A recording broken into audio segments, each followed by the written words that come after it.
Nahida? I'm done with the parts that needed my involvement to complete. Although it's my first time working with the Akasha like this, its internal structure and operation procedures are easy for me to understand. Greater Lord Rukkhadevata's design is truly brilliant. Oh, also, this is for you. Huh? What's this little floaty thingy? It's a small device I put together just now. You can think of it as an upgraded Akasha terminal. You may not need it right now, but it should be helpful in certain situations. Wait! This thing has the same characteristics as Paimon! We're both small things that float! Oh, all the things that make Paimon special got copied! When Paimon appears with the Traveler from now on, people won't remember Paimon because she isn't unique anymore! It's alright, Paimon. It can't replace you. It's only a flying device, but you're the Traveler's irreplaceable friend. You're so good at comforting people, Nahida. If only the Traveler was as smart as you. I was simply telling you what I feel to be the truth. I wasn't trying to comfort you. Nahida, you're a natural at this. What you just said made Paimon even happier. By the way, there's something I need to confess. Even though I'm the Archon and in control of myself again, I'm not very good at fighting. You may have heard that an Archon's power is derived from their people's faith. However, I'm not as well loved as Greater Lord Rukkhadevata. If we get into a situation where combat is our only option, I'll have to count on you, and I'll do my best to provide support.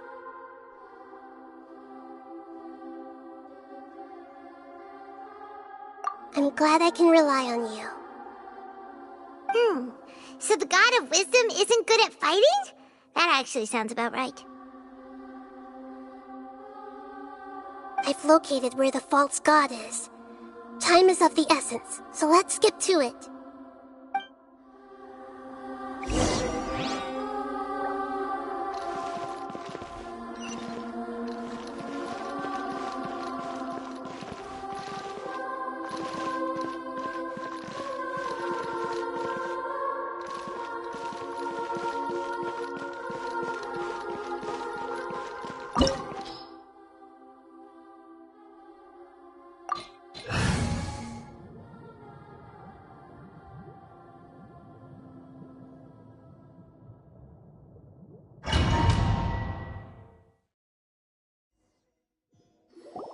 What is this place?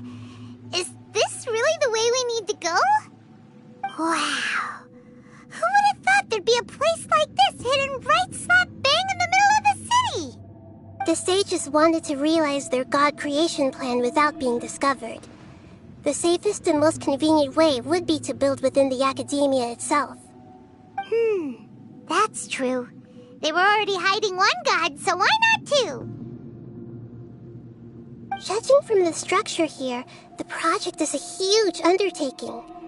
The sages really saw the god creation plan as their ultimate goal. But this place doesn't look like it could have been constructed by the academia alone. The Fatui under the doctor sure didn't hold back. They provided a lot of technological support. Yeah, or else they wouldn't have been that generous. Is that it, though? I've always felt that this doctor is different from the academia sages. He doesn't seem to share their sense of urgency. Instead of being interested in the end product, it's like he's enjoying the experimental process. The Fatui Harbingers are all such weirdos. So, the doctor being weird is actually normal. So, this Fatui that they're trying to turn into a god is called the Balladeer? We had previously come into contact with his consciousness. He harbors particularly strong obsessions. One is the desire for a gnosis, since he was created to be the vessel for one. The other obsession is probably related to his past. I can't quite explain it. Paimon knows that he was a prototype puppet for the Raiden Shogun before he became a Fatui Harbinger. That's why he wants a Gnosis so badly. There's no way he'd willingly be a test subject. Not with that temper and ego of his. It sounds like you know the Balladeer quite well. I see. Tell me more about him and what he's like. The more we know now, the better we can plan for and react to any future situation.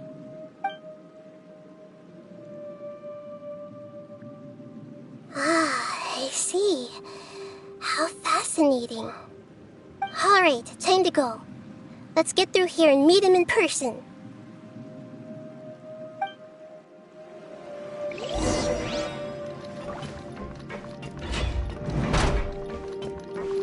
Time to work! Let's begin. Work time! No excuse for Send this slacking! quickly. Back at ya!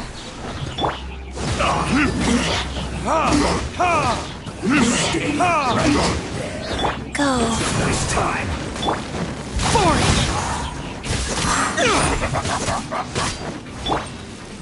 Verdict is...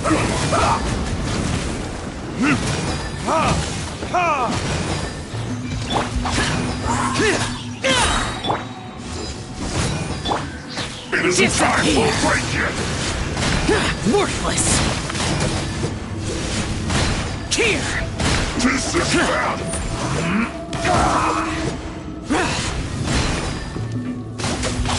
My work! Life goes on.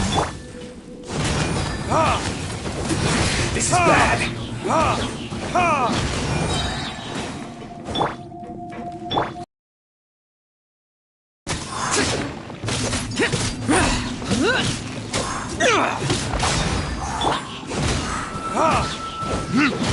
Let's end this quickly.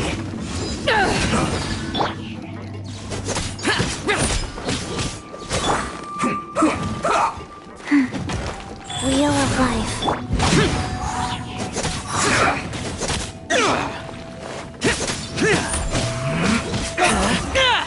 This isn't good.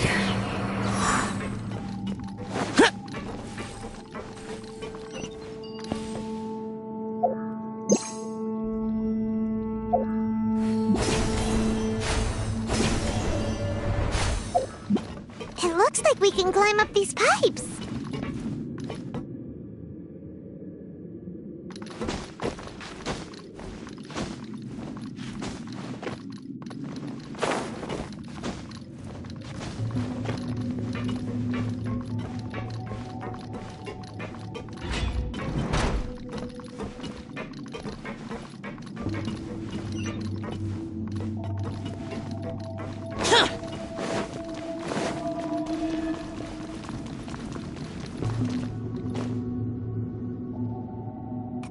The ground seems all messed up. Let's go around and see if there's a way to fix it.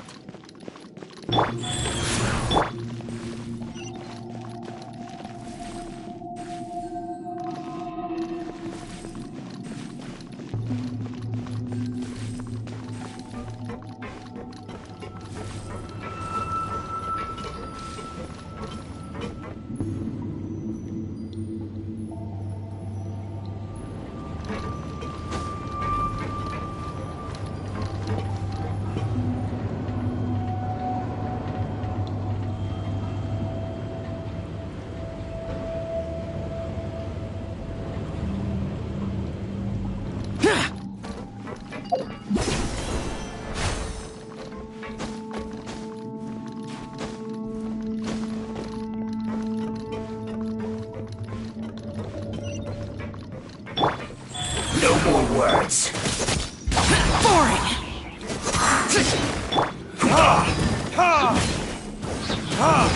Stay right there. Back off!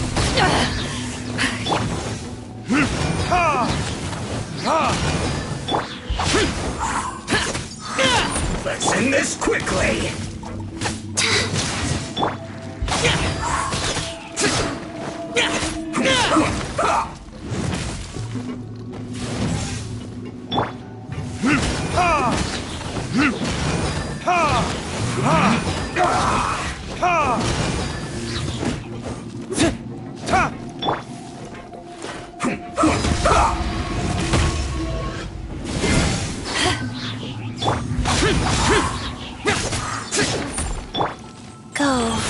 end this quickly! I slipped up.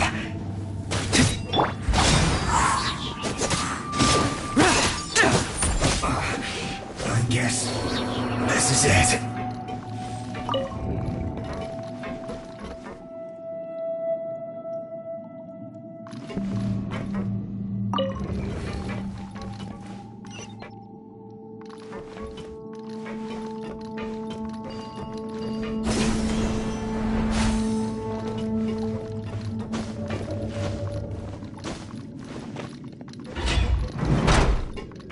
You'll get frostbite. Wheel of life.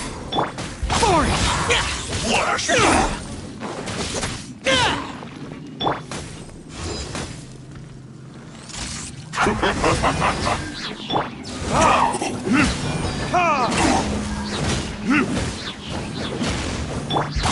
Freshness preserved. Frozen food. Burn!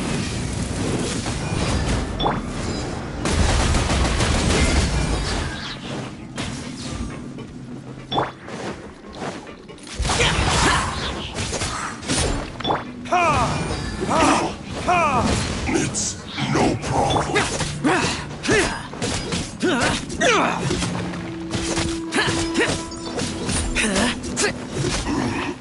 To pay your dues. Faster.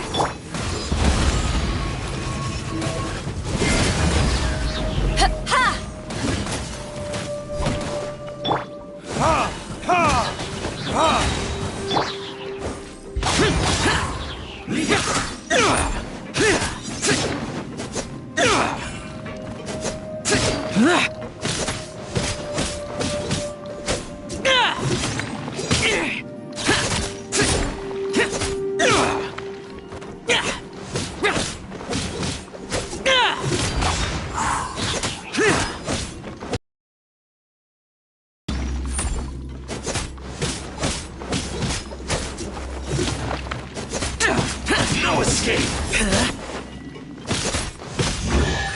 Can't run from death.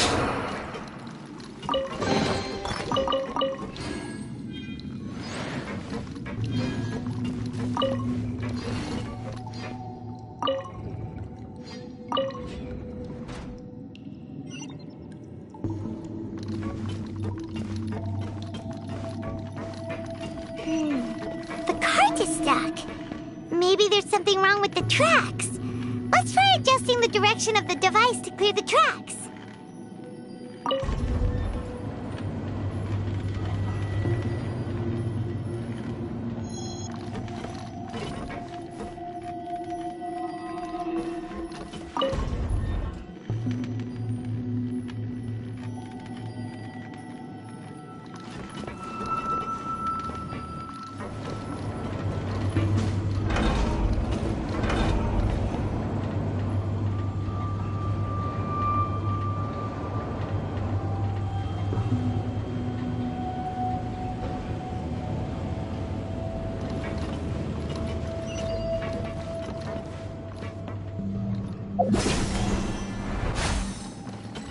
I'll put you on.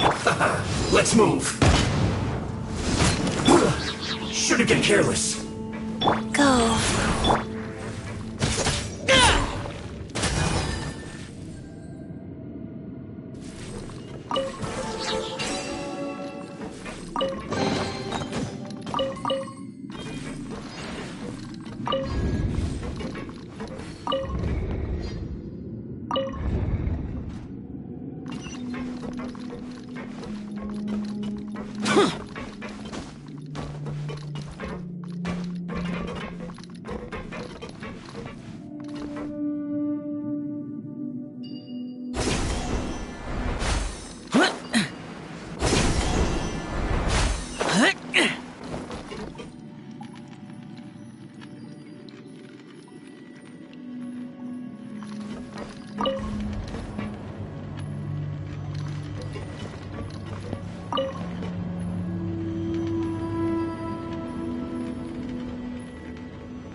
No more Rise. problem. That seemed to work.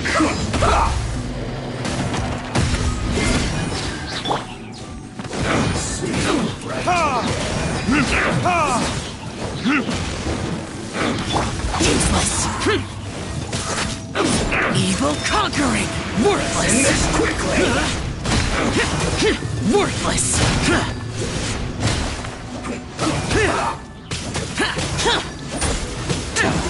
Here.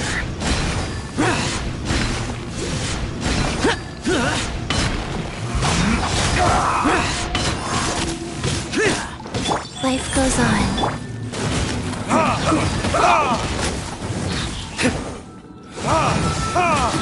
This is bad.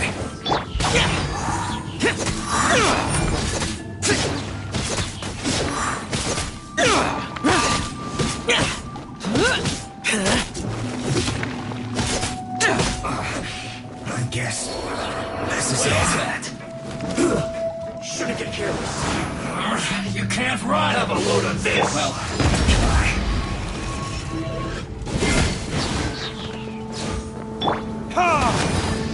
Don't be a killjoy. You've only just begun. I see through you.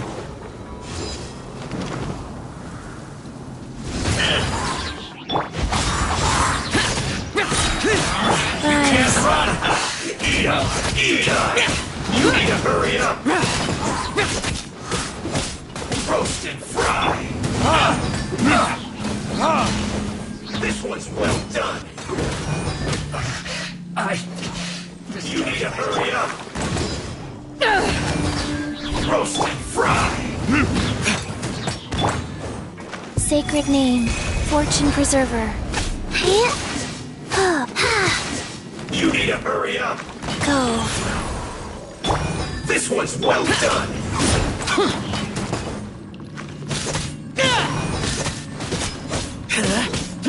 You need to hurry up. Roast.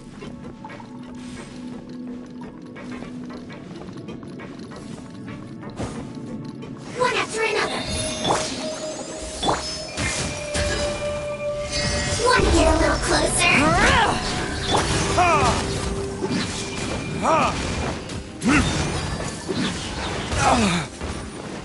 Time for retribution!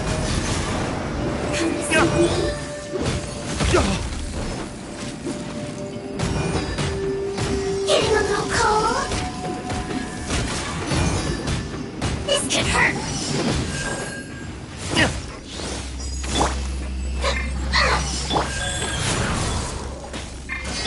Want to get a little closer?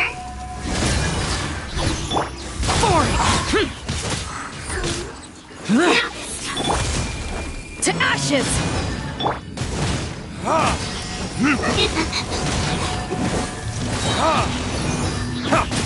Come to see me? Burn!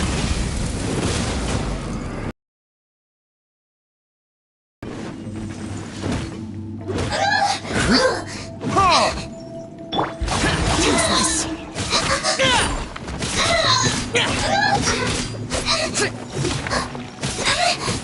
No, my pretty.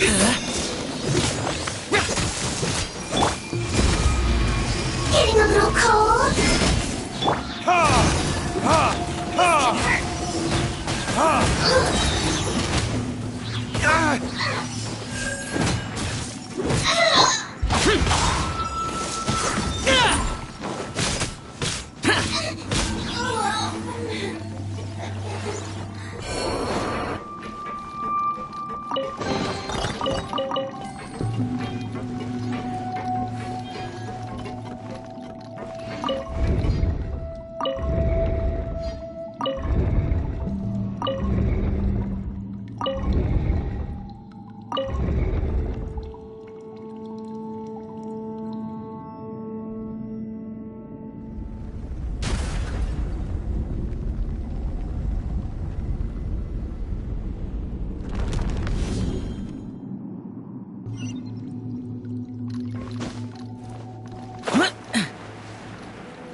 Those memories.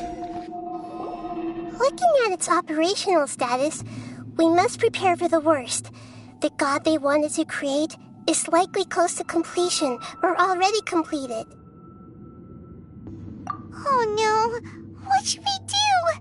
Paimon can't imagine how hard it would be to fight against a Fatui Harbinger with a Gnosis! Are you nervous, Paimon? If you really want to know... Of course Paimon's nervous! Aren't you too, Nahida? Yes, I am. This is probably the first time I faced with a calamity of this degree since my birth.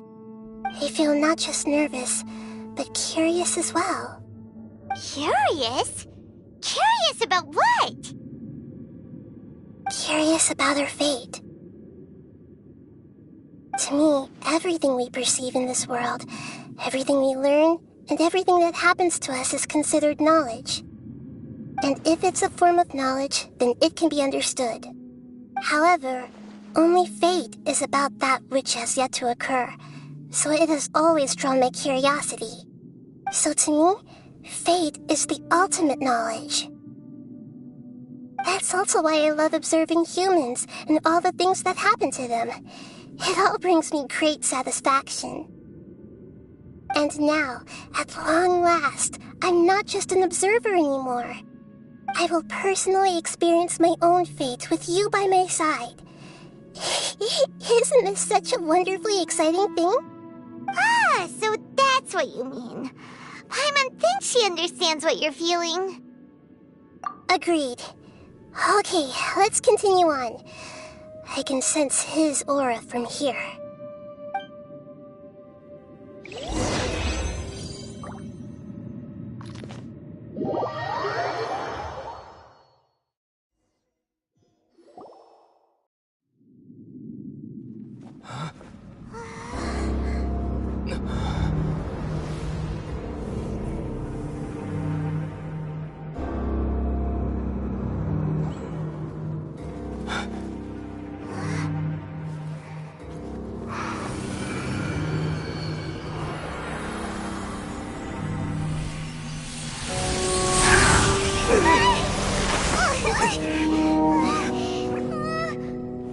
Who would have thought the world would be so eager for my birth?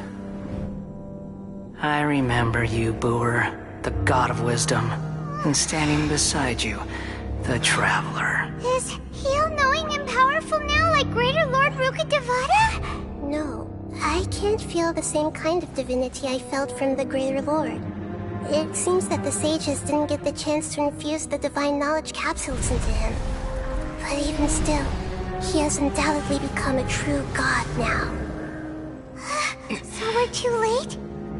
The Balladeer has already become a god? The Balladeer. A long bygone title. When my spirit ascended to divinity, I felt as if I had existed for the same number of epochs as heaven and earth.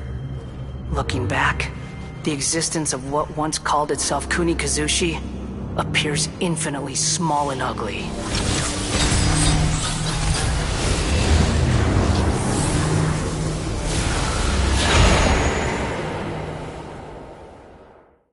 This imposing aura, it really feels like a god's. A body that capitalizes on the Balladeer's original construction as a mechanical puppet, with the Gnosis serving as a constant power supply. How much effort and resources did the sages put into this? From a purely technological perspective, it's a commendable achievement indeed. It's no exaggeration to say, this is the culmination of human wisdom. You sure are something! Dishing out compliments at a time like this? But I don't think he's reached the spiritual height of a god. Strife is engraved upon every god and every gnosis brought forth into this world. Can you feel it? The exhilaration of such power, and the thrill of anticipation for our contention. Nahida wouldn't feel the same things as you! Do you not realize? that you are interrupting a conversation between gods? Lowly creature, know your place! The strife engraved upon a gnosis. You're talking about the Archon War. Tevat's current peace was not easily won. I didn't personally participate in the Archon War, but the way I see it, all those losses were meaningless, driven by the demands of the laws. There's no point in bringing it up again. Is that so? Yet I am deeply disappointed that I was never allowed the fortuity to personally participate in the Archon War. This is a first. Encountering a god in this world who does not crave power. No wonder your own people have abandoned you, God of Wisdom. Your judgment is as your existence, unsubstantial. This is where everything ends, Booer, the God of Wisdom. You should know that wisdom cannot solve every problem. Like now, where your only option is to face me in combat.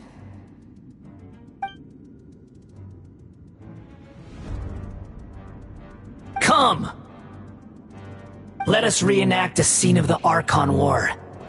Come and inaugurate my birth as a god.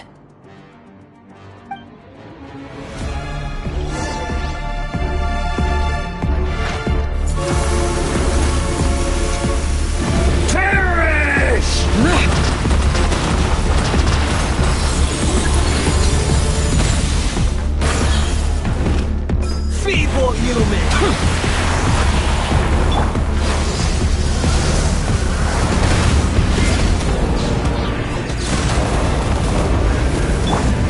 Verdict is... My endless cycle begins!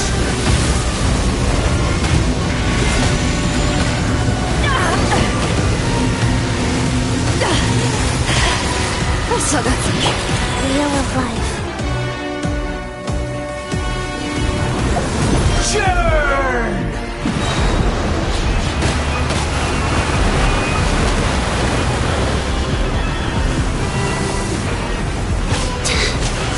Orders given. Orders received. Feeble human!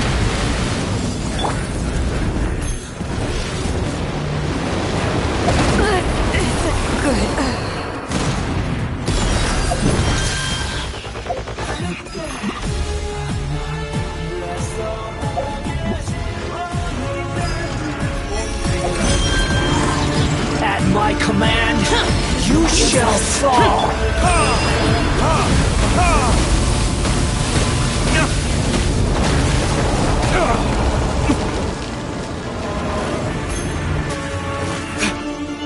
Feeble human!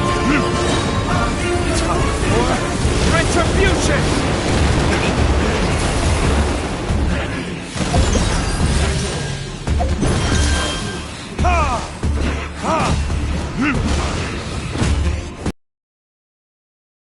Churn!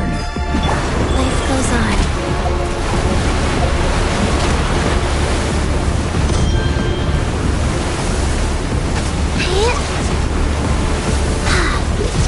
Insignificant past! Faster, opaque.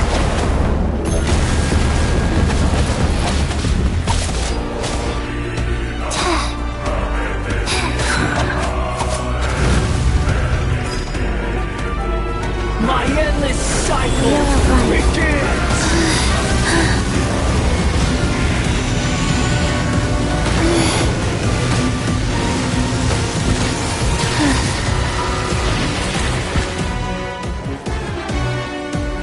Feeble human!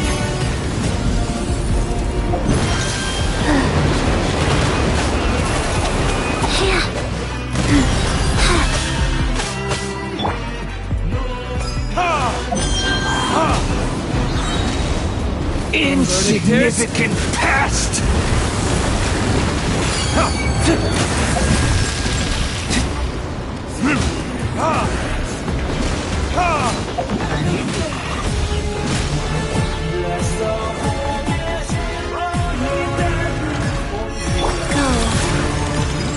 my command, you shall fall!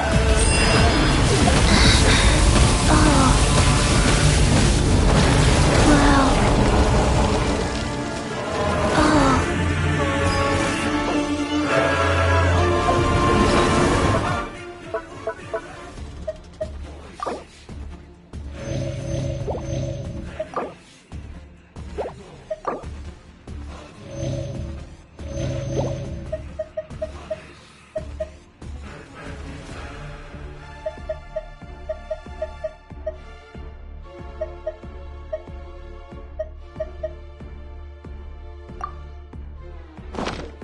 Churn!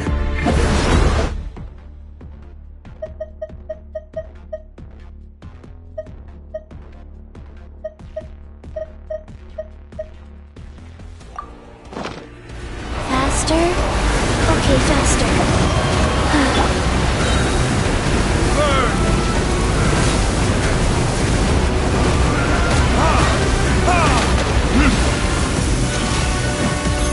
Perish!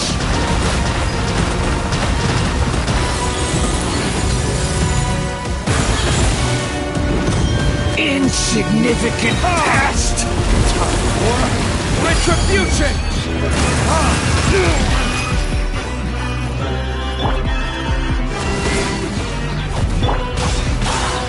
Lament! My endless cycle begins!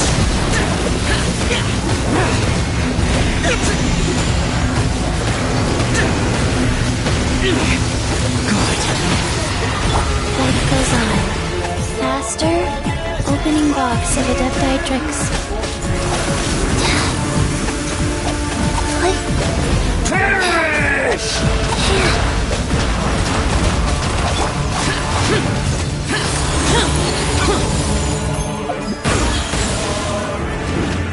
Insignificant past!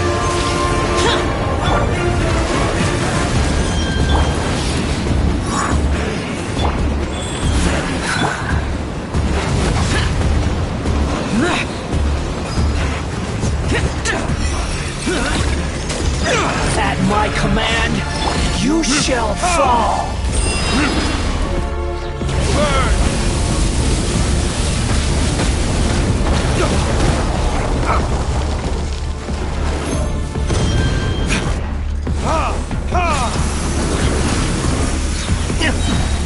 Perish! Retribution!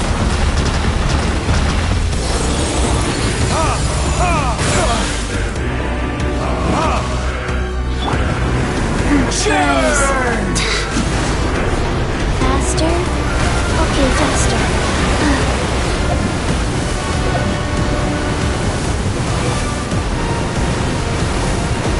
Insignificant past!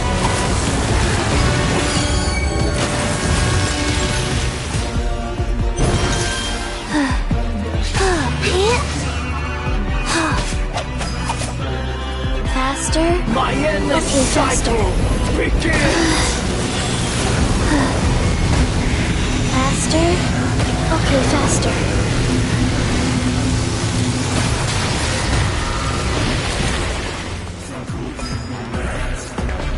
Feeble human!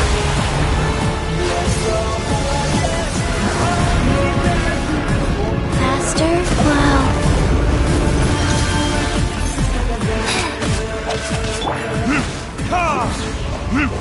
Insignificant past!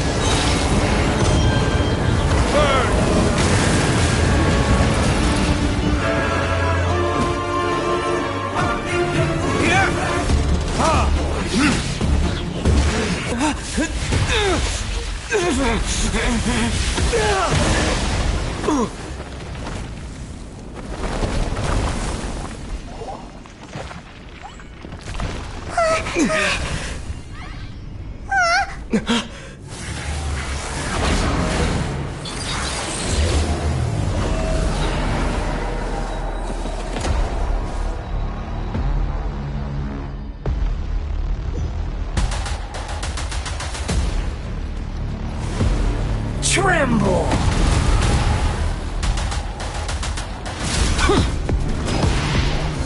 Burn to oblivion!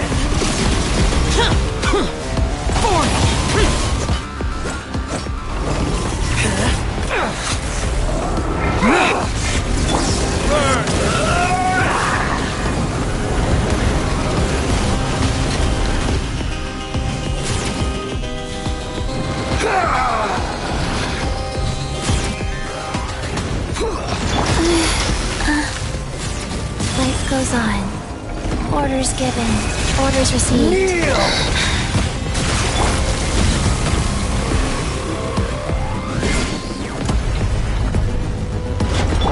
Useless. Reality is pain!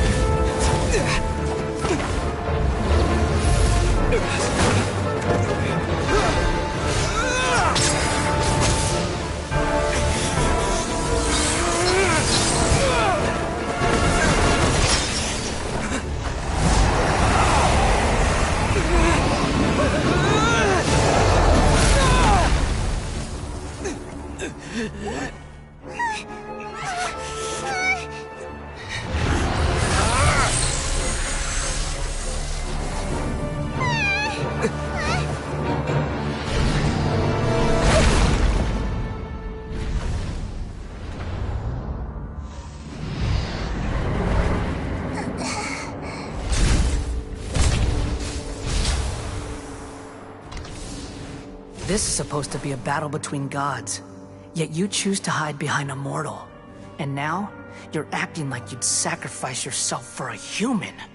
Are you having fun proving a false sense of heroism to yourself, Boor?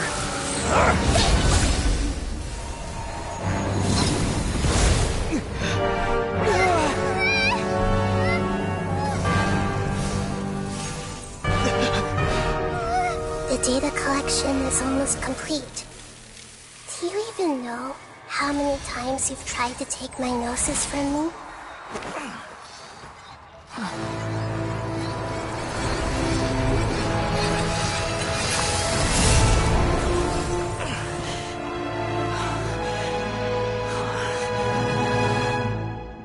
We just concluded the 168th loop. Did you know that in the effort to create you, the people of Sumeru were forced to live through the exact same number of Sub-Zerus festivals and Samsara cycles? The power of dreams. When did you use it on me?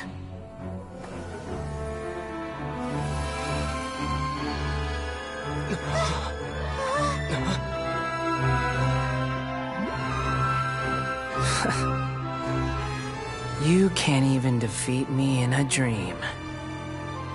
What do you hope to achieve with this little trick? Come, Traveler. Just like before. Allow me to awaken the memories in your dreams. All that battle experience! It's more than that. Compile everyone's wisdom in the name of the Archon. That is the original function of the Akasha. I've sent everything that happened just now to the people of Sumeru in the form of knowledge. I've asked them to help you find a way to defeat the false god.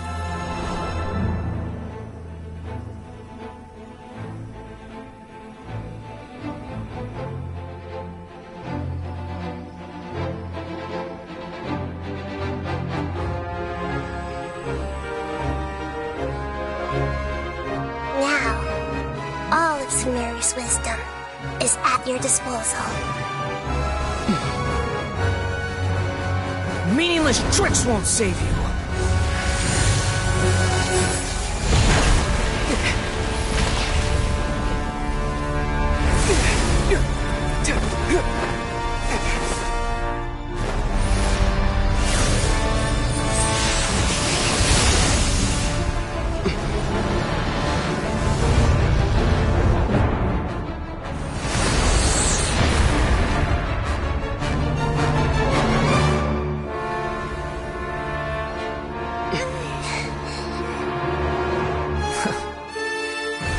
Are you done with your tricks?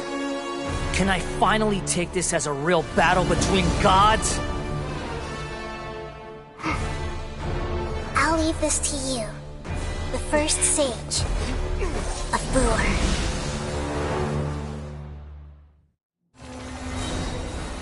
1,000 eliminate.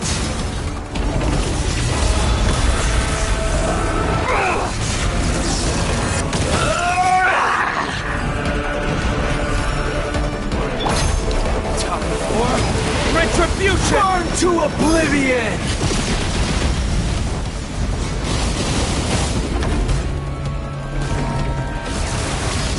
Kneel!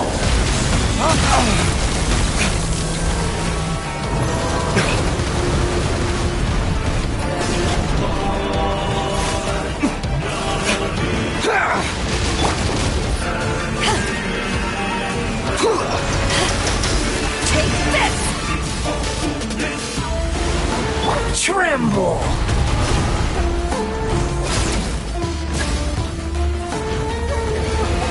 Reality is pain!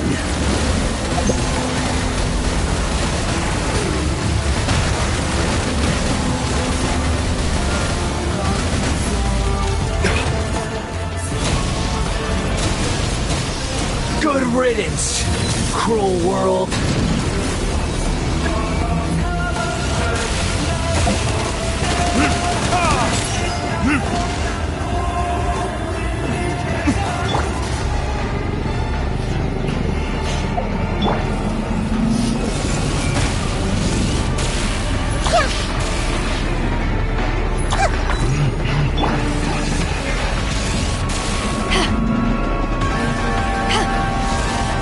To ashes!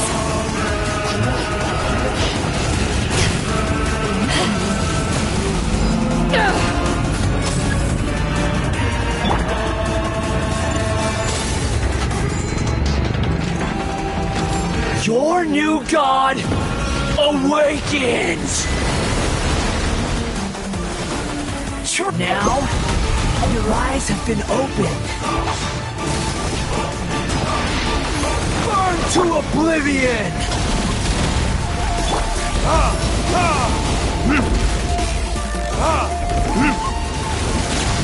Kneel! Go.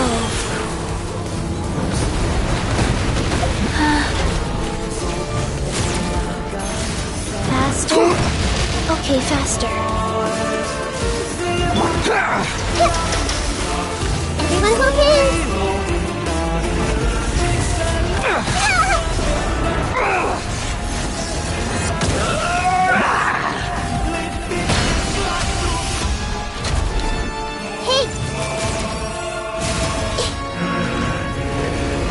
Reality is pain!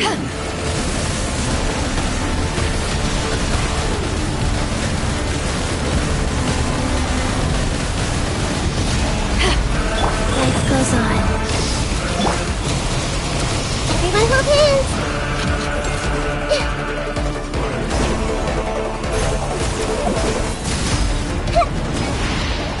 Burn to I see oblivion!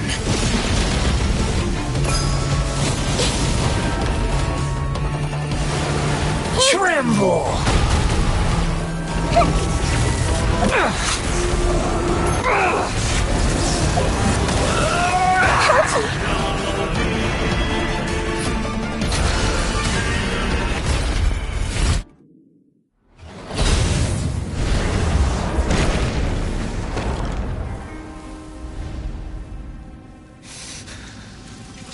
Humans.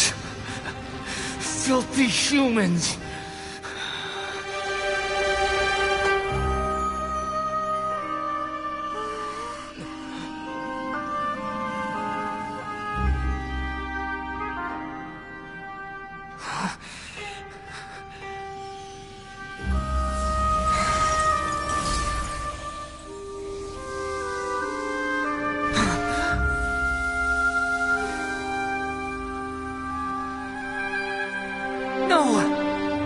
Wait! Please! Anything but the Gnosis!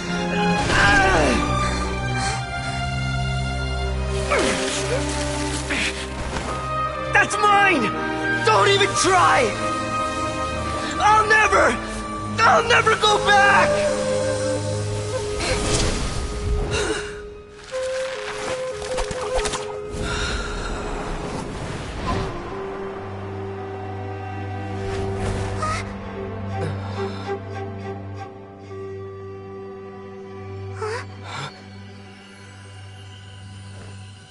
We haven't yet found the answer to the most important mystery.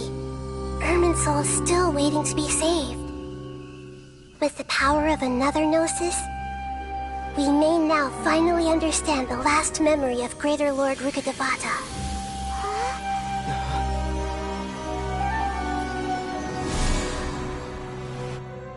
This is... That's right. This is the last memory of my predecessor.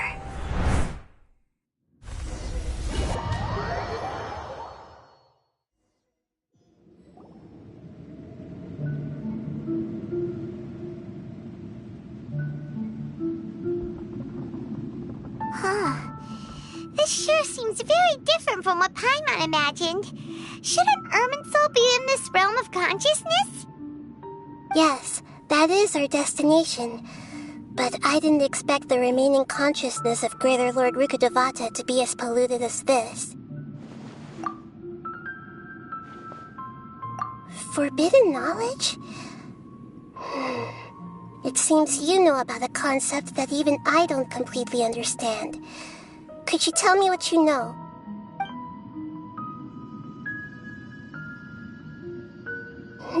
Your inference seems logical enough. Forbidden knowledge once polluted the desert thousands of years ago, but was successfully repelled thanks to King Deshret's self-sacrifice, and Greater Lord Rukkhadevata nearly exhausting her power. Then, a second instance of forbidden knowledge pollution occurred during the Conria Cataclysm 500 years ago. But I'm afraid it is much more serious this time, with Irminsul itself already in danger.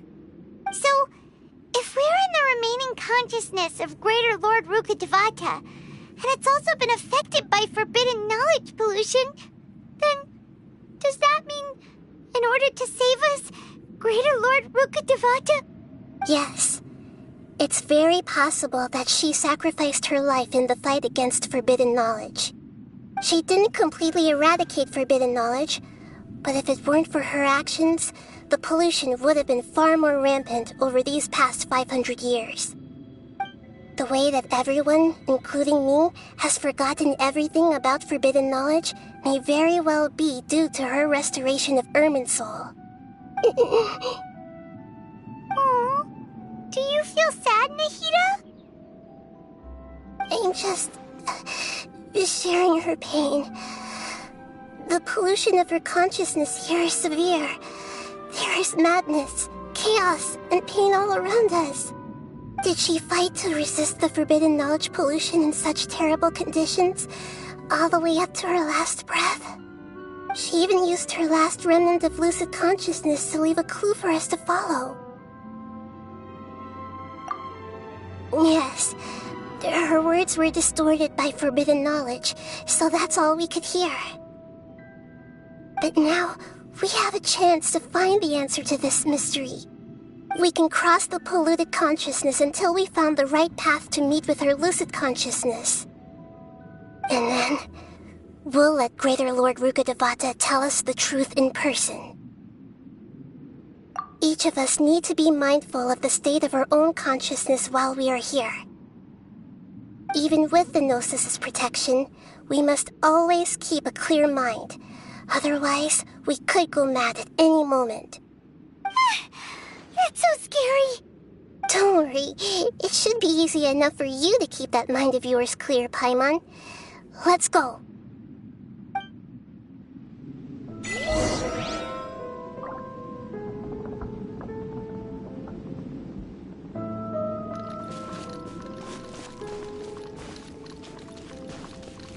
Are we in the air? And why is there a huge boat? That's the boat of consciousness, which symbolizes reason here. Its course is the direction our consciousness... Wow. What are these? The monsters seem to have been affected by them.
Life goes on.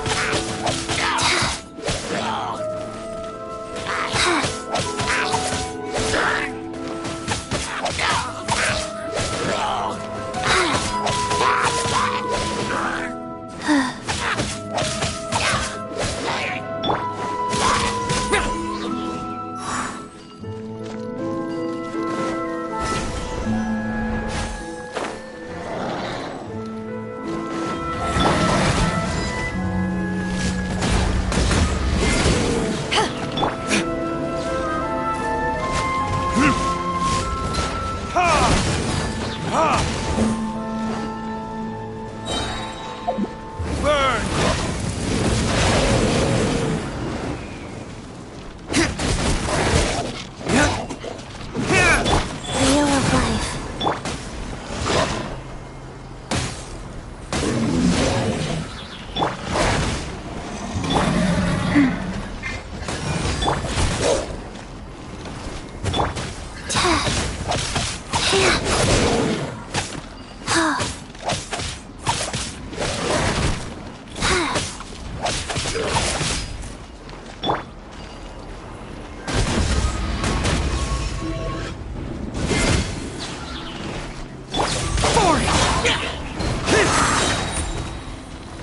Go.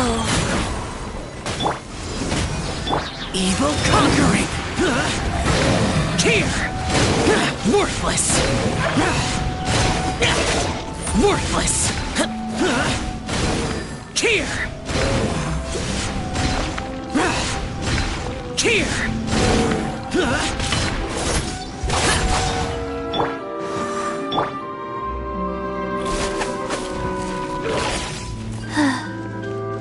Wheel of life.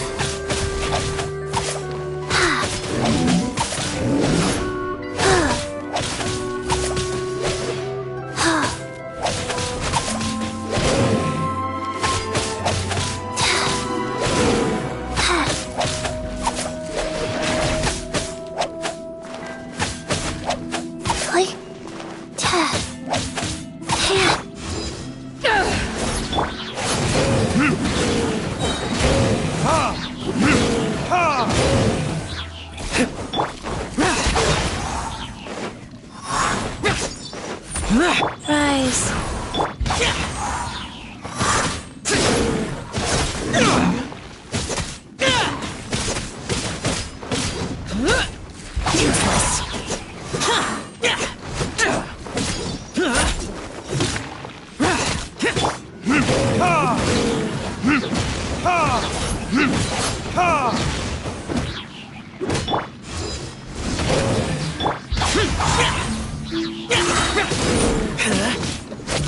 Wheel of life.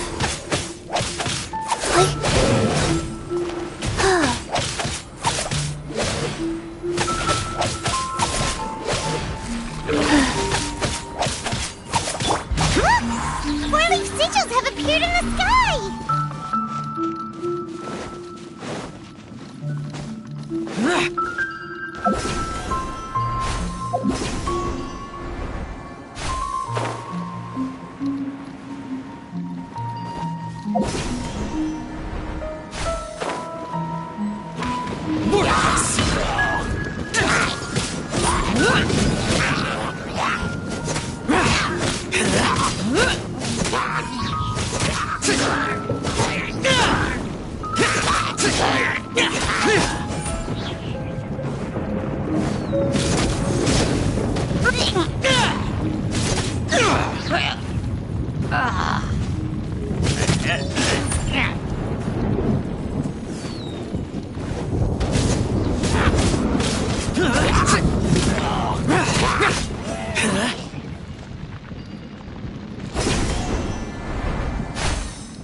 Verdict is...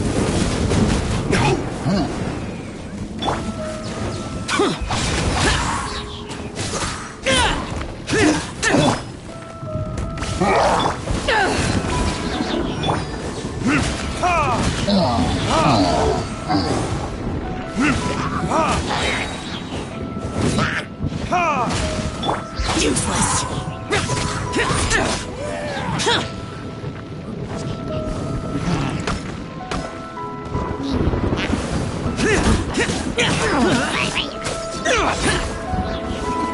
Rise.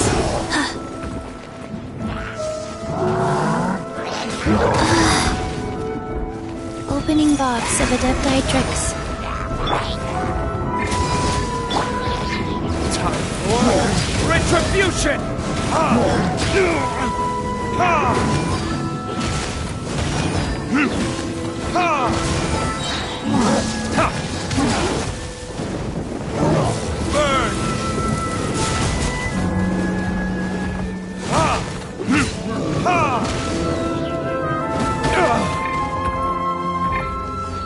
Burn! Go. Disappear! Worthless! Here! Worthless! Here! Worthless! Useless! Verdict is...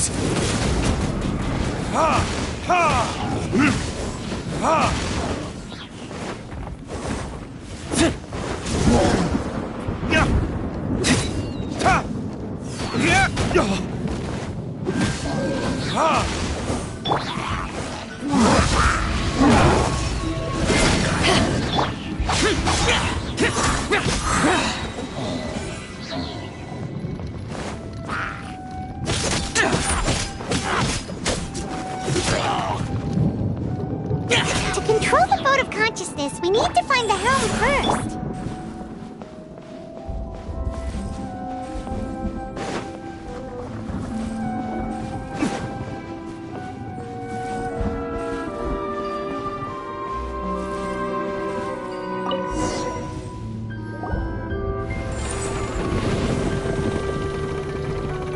We changed direction. Are we still going the right way, Nahida? Judging from the current route, the boat of consciousness will soon take us out of here.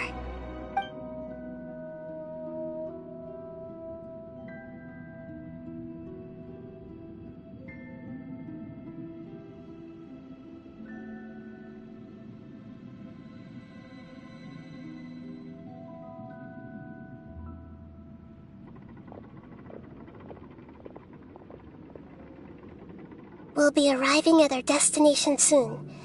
How are you feeling? Are your minds still intact? Huh? But everything's been completely normal for Paimon. Hopefully there won't be any more interruptions. This time, we should be able to meet Greater Lord Rukkhadevata. Are you saying you've never met Greater Lord Rukkhadevata before? No. It seems that my birth and her death took place at the same time. Otherwise, I think she would have given me a little more guidance, and I could have done a better job.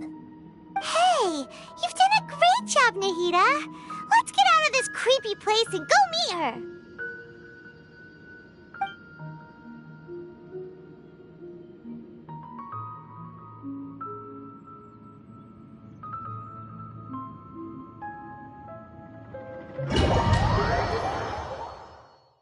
So, is this the place you were talking about? The base of Irminsul?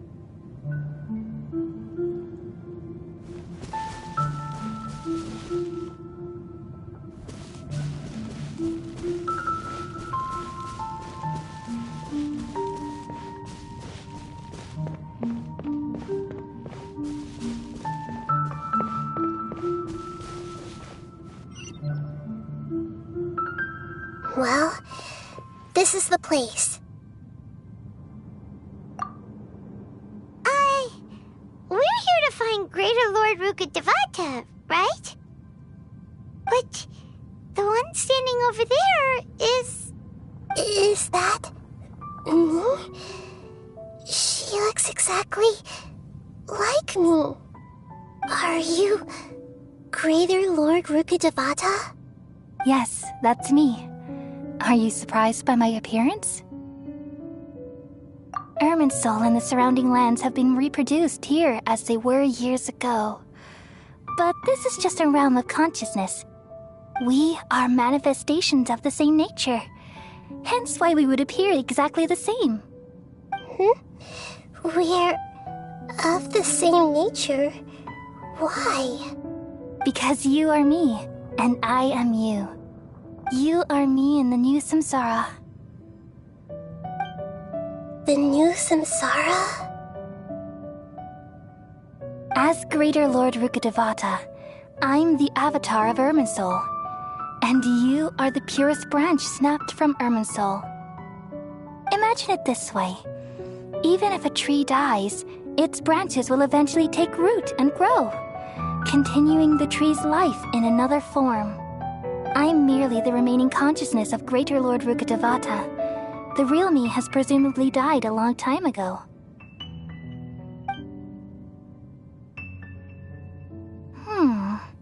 Judging from your appearance, I've probably been dead for 500 years. But you're finally here. My new self in the samsara. If this is true, then am I going to be a great Archon like you someday? Though we share the same nature, our fates are bound to be different. All things have their own fate. When a branch grows into a mature tree, it won't be the same as the original tree. That's why fate is the ultimate knowledge, isn't it? That's a great insight. Yes, very good. It's also precisely why you won't become like me. Really? But perhaps you may become an even greater Archon than I. I already see a determination in you that I didn't possess in my time, and the future that it leads you to will be yours alone. Along with the blessings from your past experiences. Don't worry. The growth of wisdom is like that of a plant. You only need to wait quietly for the flower to bloom. Come to think of it, the sages never had the faintest inkling of the meaning of wisdom. Thank you. Nothing makes me happier than discovering that the Archon I always admired wasn't. It's so nice to speak with you, Greater Lord Rukkhadevata. I've always wanted to meet you. The feeling is mutual. From the moment I snapped the branch off Irminsul and created you, I've also looked forward to talking with you. Could you tell me why you wanted to create me? And what exactly happened when you died? Ah, I see. You're here seeking answers, right? Everything that day, even the sky itself, changed into a color like this. At that time, the 7 were all summoned to the nation of Conria. Except for me. I had a more important task to attend to. I had to protect Irminsul. The disaster occurred together with the pollution of forbidden knowledge. At that very moment, with my consciousness connected to Irminsul, I sensed something was wrong. The pain started to torment my mind. By the time I reached Irminsul, it was already displaying signs of corruption. Had I not repelled the pollution of forbidden knowledge with King Deshret thousands of years ago, I might have felt even more hopeless and lost. So what exactly is forbidden knowledge? It's a kind of knowledge that doesn't belong to this world, and a form of truth that can't be understood. It came from the very bottom of the abyss. Even I could never understand it. The world is constantly rejecting it, leading to all kinds of bad phenomena. If we allow forbidden knowledge to pollute Irminsul, I'm afraid the entirety of Tevat could fall apart. So, there's knowledge that even the God of Wisdom can't understand? At that time, I knew I couldn't repel the forbidden knowledge with my strength alone. Which is why I created a device that compiled human wisdom and named it the Akasha. It's truly the world's most amazing invention. Thank you. For a long time, I thought dreams were the fruit of human wisdom. Though it was selfish to do so, I borrowed people's dreams using the Akasha. Then I compiled their wisdom and all of my own power. Well, did it work? Thanks to the wisdom of the people of Sumeru, almost all the forbidden knowledge was cleared from Irminsul. But things didn't go as smoothly as I thought. I had a terrible headache, which gave me an uneasy feeling. And then I remembered that my consciousness was also connected with Irminsul. It brought me knowledge and wisdom, but vile corruption as well. From the very beginning, my existence had been polluted by the forbidden knowledge. Oh no. How could that happen? I've experienced that pain in your consciousness. It must have been a horrible experience. Yes, but my feelings weren't important. The important thing was that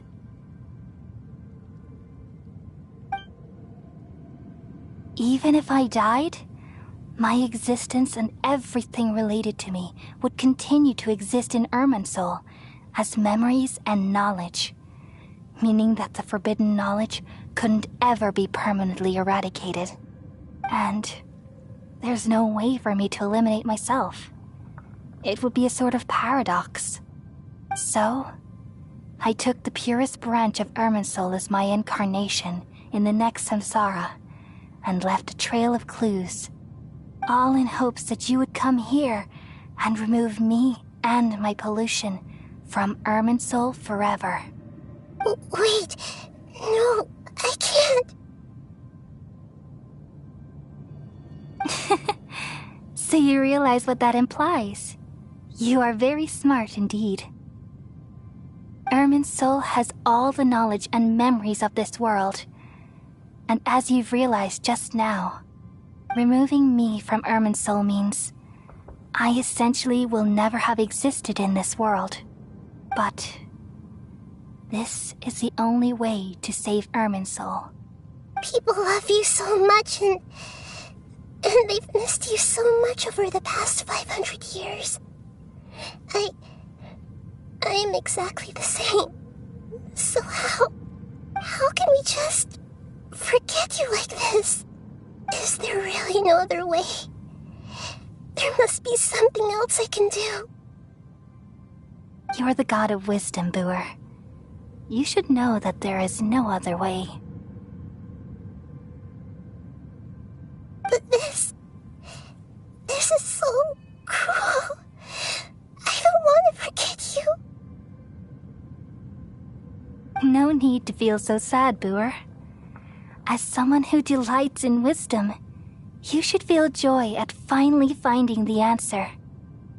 These are the words in their entirety. The answer you've been seeking all along. Let the world completely forget me.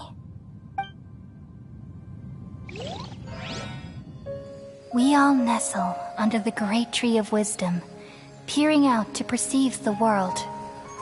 From the earth and from the rain, we perceive its wonders, until we become a white bird to perch atop a branch, and finally snap off the most important leaf.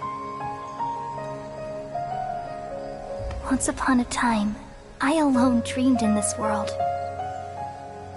In my dreams, everybody would also dream after they fell asleep. Wild and wonderful thoughts would emerge from their minds. Some tumbled to the ground, and others floated to the sky, connecting all things in the world into one dazzling net. Among a plethora of worlds were numerous smaller worlds, all of fate, finding within the tapestry their brilliant glow. I gradually understood that these indescribable and constantly changing things are the most profound things in the world. Only they can completely repel the madness. Only dreams can awaken consciousness from the deepest darkness.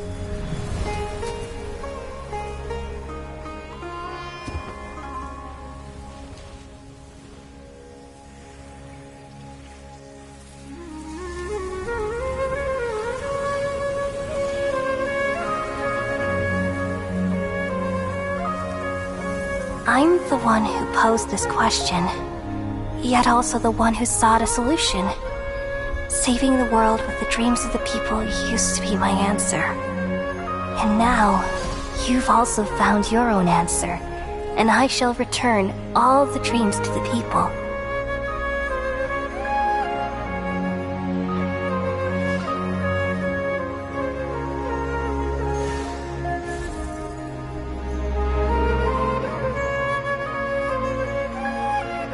Goodbye, people of Sumeru. May you be blessed tonight with the sweetest of dreams.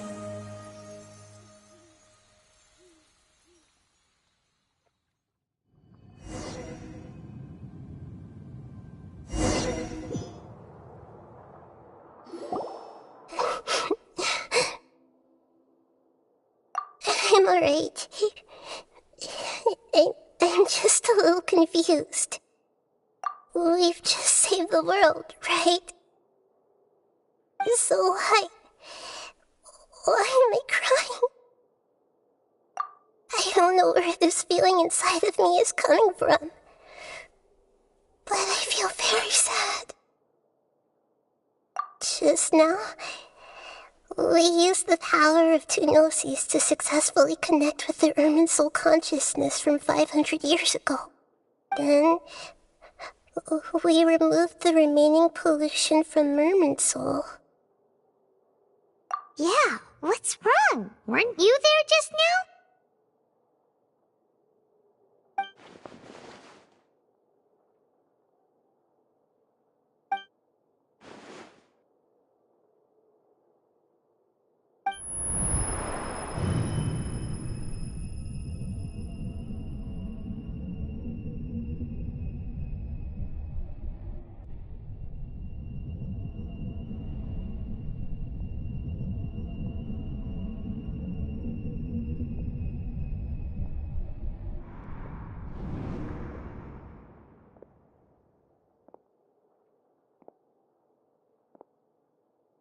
Huh? That sound. Traveler! Paimon! I've been waiting here far too long. But finally I have the chance to be alone with you. All the precious time I wasted has finally paid off. The doctor! What have you done? Just a type of sound wave that can quickly put defenseless people into a dream. As I expected, it doesn't have any effect on gods. This is the only thing of interest I found among the sage's research. I thought I'd take it for a little spin. Don't worry. I know you would never forgive me if I actually killed them. I'm here to negotiate with you. Naturally, I won't do anything dangerous that could potentially damage our relationship. Negotiate with me? I heard you had already left Sumeru. Why are you here again now? I left Sumeru, but I also stayed in Sumeru. Even the God of Wisdom is restricted by the habits of cognition.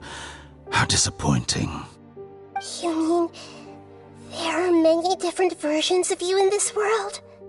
An astute guess. Even the same individual will have different cognitions at different ages. A long time ago, I made a major decision in hopes of preserving all my perspectives of how I observed the world. Observation is the first step of anything that doesn't satisfy me. It lacks an important dimension, that of time. So I saved segments of all my ages and made them into independent individuals. That's all there is to it. Indulge me. How does the God of Wisdom find my method of seeking knowledge? It's an insult to the very concept of life. Life inherently has many rules and restrictions, each with its own significance and reason to exist. It can't be broken on a whim. Good. Amazing, even. Indeed, it's difficult for humans to make peace with themselves, not to mention oneself from a different period. Since you're in the academia, why wait until now to show up? You could very well have stopped us and helped that fake god. Simple. Let me ask you this. Would any staff member ever help the subject in the middle of an experiment? It was my experiment. So why should I interfere with the results? The academia saw the plan to create a god as their ultimate goal, yet you only saw it as an ordinary experiment. You really are crazy. If the experiment succeeded, you would have had a new god on your hands. How would you have faced your own god then? Would you still take the same stance? Would you still hold the same view of yourself? I'm first and foremost a scholar. These results should be left to the judgment of the hypothetical me confronted with that outcome. But you're right. And that's exactly why I'm disappointed with the conclusion of this experiment. As an individual, you don't have any sense of belonging. You seem to have even fewer convictions than a typical scholar. Oh no, I certainly have my own convictions. They just don't fit your standards, that's all. All right, that's enough conversation for today. The experiment is over, and it's time to tidy up the equipment and reclaim any useful materials. For example, the Gnosis. Lesser Lord Kusanali, you're an intelligent Archon. I'm sure you understand the disparity in our combat abilities at this time. Besides, you have no way to use that Electro-Gnosis in battle. Didn't you say you were here to negotiate with me? Somehow, it's starting to seem like you intend to take it by force now. I'm merely stating a fact. After all, I'm also a scholar. Naturally, I hope to show proper respect and dignity to the God of Wisdom. Your hypocrisy is built on absolute confidence. I understand your scheme, but... what if I were to destroy the Gnosis now and awaken the heavenly principles? Awaken the heavenly principles? Do you think that's really possible? The heavenly principles have been silent for many years, but the Gnosis are symbols of their control over Tevat and all the laws. Will the destruction of a Gnosis attract the attention of the heavenly principles? And if so, how do the Fatui plan to deal with the consequences? Do you dare to gamble such a possibility with me? Gamble? How surprising. I thought you would show evidence or use rigorous reasoning to prove your point. The word gamble is the last thing I expected to hear from the god of wisdom. But this is a clever move. You must have seen through me when I first captured your consciousness. As a scholar, I respect all possibilities. This has always been my principle and is an essential trait as an experimenter. Indeed, I can't ignore this possibility. So tell me then, what are your conditions? This foreign Gnosis will only lead to disaster if it stays in Sumeru. But this Electro-Gnosis is the prize I obtained after defeating one of your fellow Harbingers. Now, as the one who initiated this cascade of events, shouldn't you pay the corresponding price? Price? Interesting. What price would you have me pay? How about erasing all your other segments? So this is how you wish to restrict me, the most threatening opponent of the Nation of Wisdom. What you request of me is like plucking out the eyes I have placed in the dimension of time. Segments are extraordinarily difficult to make. They require extremely rare resources and enormous amounts of time and effort, requiring me to destroy them all here and now. Bravo. A suitably wise decision on your part. Yes, how very interesting. Can I assume that you have long been wary of me? Among all the versions of me, this segment you see now is the most selfish. If it weren't me, your idea wouldn't have worked. What did you see when you were imprisoned? You were observing me, and that's how you know I've long grown tired of their doubts and endless arguments. Like you said, it's difficult to make peace with yourself. Being as smart as you are, have you managed to do that? I see. If you think all those versions of me are worth a gnosis, then deal. You sure didn't hesitate much. Is the relationship between all the versions of you really that bad? I don't think there's any need to dwell on that. The surplus versions of me can be exchanged for a gnosis. Do you think anyone can offer themselves at a higher price? Besides, with my abilities, it's only a matter of time until I find better perspectives. Perhaps it's best to say, you're just temporarily ahead. But what I'd like to know is, how can you be sure that I've really erased them? I can see your remaining honesty.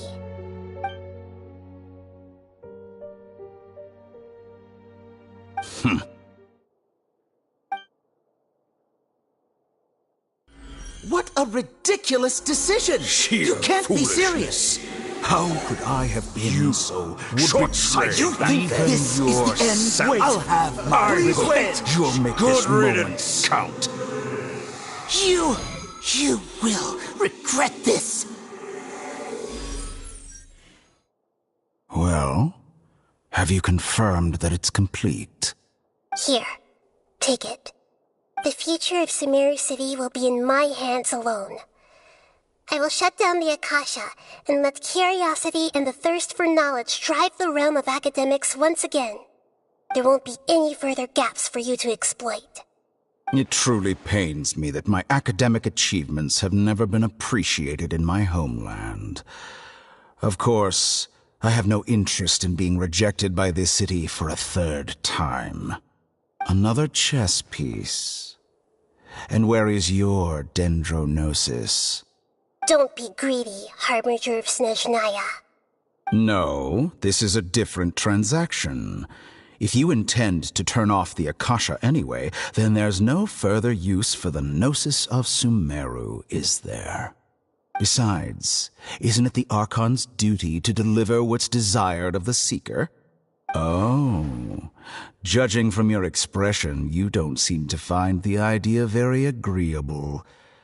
Then let's think of it this way. Since you're the god of wisdom, how about I exchange some knowledge with you? People exchanging knowledge with the god of wisdom is the stuff of legends. Yet here you wish to exchange knowledge for the god of wisdom's property. Arrogant as that is, it has piqued my interest.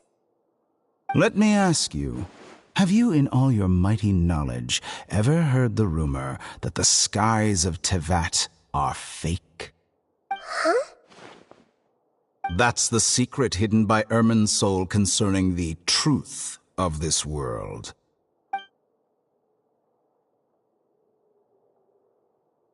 Once I finish telling you about this, it will be time for me to say goodbye. With negotiations, we've all gotten what we wanted. I'm very glad I got to meet you like this.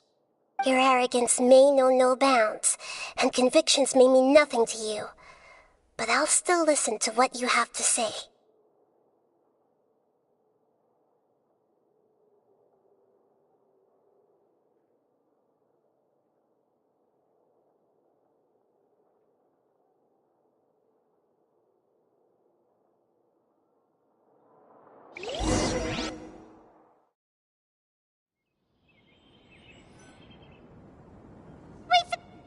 Together!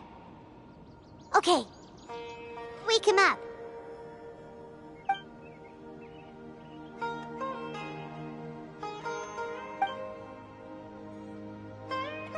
Are you awake? Kali says it's time for breakfast. Come on, get up! Good morning! How are you feeling today? Good to hear. It looks like we've recovered pretty well. Not even Tainari could stop us from going out now, right?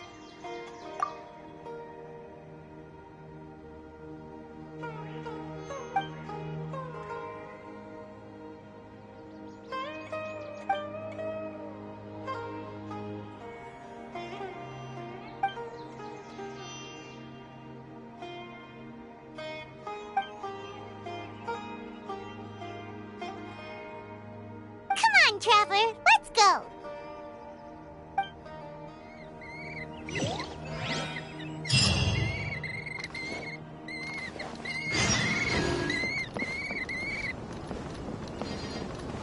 Yesterday, total of 5 dusk birds. Good morning. Looks like you're awake. Yep, yep. I prepared some breakfast today. Please have a taste. I hope you'll like it. It's nice to have you here so we can eat something yummy. Well, now that I've recovered from Elazar, I'm feeling better than ever. I can even prepare 4 or 5 meals a day now. And Paimon bets they're all delicious. Oh, by the way, someone brought a letter for you after you went to sleep last night. Nope. Paimon wanted to read the letter with you after you woke up, so Paimon didn't open it. All right, let's read it now. Oh, it's from Nilu. Ahem. We're going to hold a feast at the Grand Bazaar and celebrate Cyano's reinstatement as the General Mahamatra. As heroes of Sumeru, please be sure to attend. I'll wait for you. The date of the banquet is written on the back. It's in 2 days. Oh, I've also heard that you've become heroes here as well. That's amazing. Everyone's aware of your abilities. There's no need to be modest. Anyway, let's go to the Grand Bazaar to have a look. Oh, before you leave, be sure to inform Master Tainari.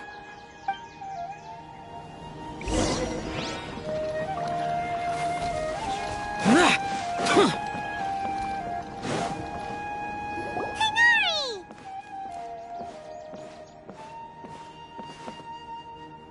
Good morning. How do you feel today? We feel much better. How about you? I'm recovering well. Thanks for asking. But from the looks of it, You seem to be already busy with work again. It's fine. I'm not that busy, really. The Elazar patients have recovered, as well as Hypatia. For now, I only need to tend to my Forest Watcher duties. It seems once Irminsul started getting better, everything else started to recover too. Yes, but there are still some residual effects. The withering is one example. Though it won't spread anymore, the existing zones won't just disappear. We forest rangers will still need to do the work. By the way, we have some good news. Sino got his position back. This news is hardly new. He had already mentioned... Huh? But didn't Nilu say in her letter that they would celebrate Sino? He didn't tell you? Perhaps, or alternatively, he doesn't know about it either. Come to think of it, Sino doesn't seem like the type who'd enjoy a celebration feast.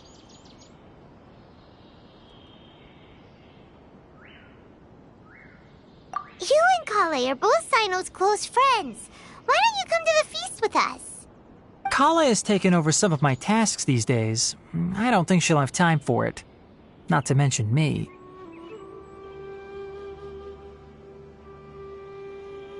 You see, some VIPs have come to the forest recently. Huh? VIPs? Very important Paimons? Well, technically speaking, they are former VIPs. The sages involved in recent incidents have begun their training in the Avidya forest, and the people they had previously imprisoned have all been released. Huh? Yes, he's a little weak, but he isn't injured and his condition is stable. Lesser Lord Kusanali, in her boundless mercy, has decided to spare Azar and the other wrongdoers. Supposedly, they were ashamed of their shallow ideologies and have decided to dedicate the rest of their lives to cultivating wisdom in the Avidya forest. When they learned that Lesser Lord Kusanali had defeated the Balladeer and saved Irminsul, they were shocked at first, but also became happy, feeling that the sacred light guiding them on the path of discovering wisdom had begun to shine once again. As a result, work has increased for the forest rangers. That sounds really exhausting. There's nothing we can do, really. But that's another topic. Back to the matter at hand. Are you two planning to head out? Ah, right! We're here to request permission to head out. Would that be okay? You've recovered well. You may go, but be careful. Yay! Will do!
Well, there won't be any problems if the feast starts at that time. Everything has already been prepared. Mr. Zubair, I finished telling things up here. Well, except for the guests. Is a simple reply really that much to ask of our guests? It's affecting our arrangements. Oh, it'll be fine. Besides, it never hurts to get things ready in advance. I was thinking the same thing. The feast will be held sooner or later, right? Hey, Nilu! Traveler, Paimon! We got your letter, so here we are! You're the best! The other guests haven't even replied yet. Huh? Are we the only ones that have arrived? Yeah, I had someone deliver letters to all of our guests. But maybe everyone is still busy with other things. Look, I get it. Sumeru is in an extremely important period of transition right now, but even if your friends are important figures, they shouldn't just ignore your request like this. Nilou is Sumeru's #1 celebrity, after all. You have no idea how happy I am to talk to people with good taste. If you consider enjoying Nilou's dances having good taste, then almost everybody has good taste. Because Paimon thinks everybody will love her performance. That's right. We all think she's amazing too. Nilou is an absolute favorite among those of us who frequent the Grand Bazaar. For Outlanders, you have a great eye. Master Zubair, let's have a vote for the most outstanding audience members next time. I think these two may win. Nonsense! It is not for us to determine the value of an audience. But indeed, we could try giving gifts to people with particularly good taste. I heard there's a device in Fontaine called a camera that can record people's appearances as pictures. Such pictures would make superb gifts. Ooh, good idea. I wonder where we can find one. I don't want you giving pictures of me to everyone. I'm satisfied just being able to perform here. There's always a lot going on at the Grand Bazaar. Yeah, and that's why I love it here. Traveler and Paimon, could you help confirm if the letters were actually delivered? If for some reason they didn't receive the letters, then please tell everyone that there will be a feast here. Yeah, we can also check out how everything in Sumeru is going now. When I wrote the letters, I heard that Dia was in Port Ormos, and Alhaitham was at the Academia. As for Sino, we've only heard that he appears at the Academia from time to time. I'm not too sure about Ramon's whereabouts. My guess is that he's with Dia. As for Dunyarzad, I just hope she's feeling better. I sent her a letter, but I was afraid of disturbing her. If you have time, please ask about her for me. Okay, got it. Let's go, Traveler.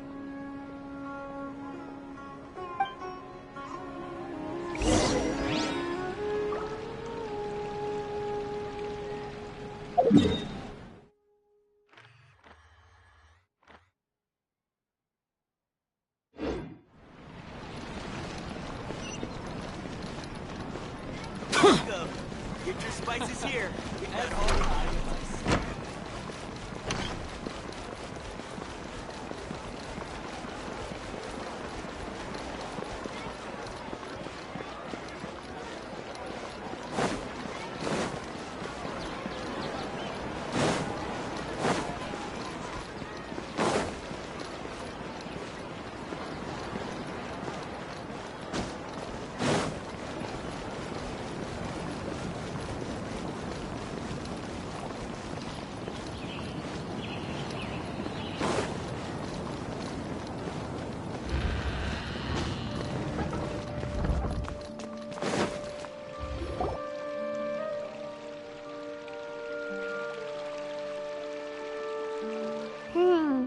We haven't seen Alhaitham anywhere. Let's ask that person over there.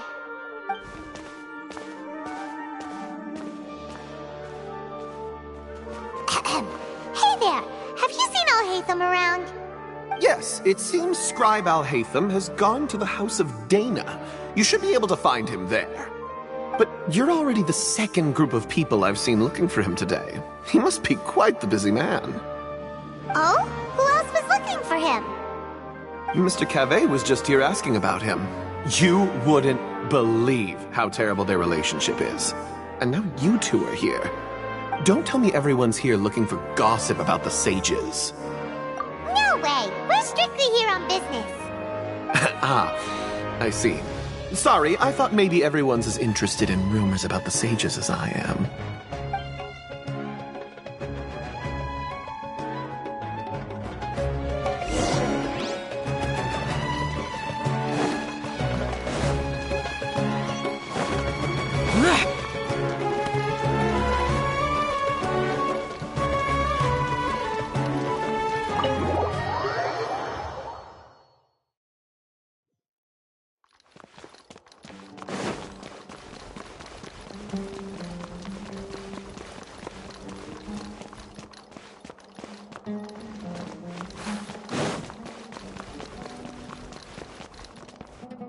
Oh, Hatham should be around here somewhere, right?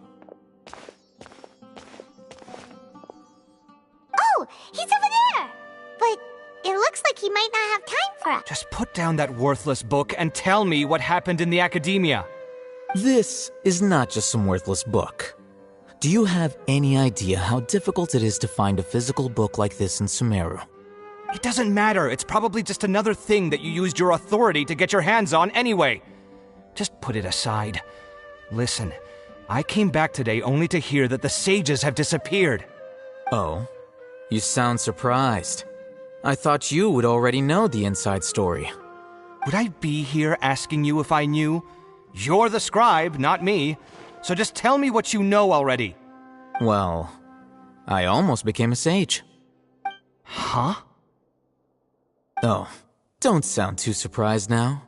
You're the renowned Kaveh, light of the Ksharawar. Besides, as a master builder and craftsman, chances are you'll be appointed as a sage too. Why do I feel like you don't really mean it? Huh. What makes you say that?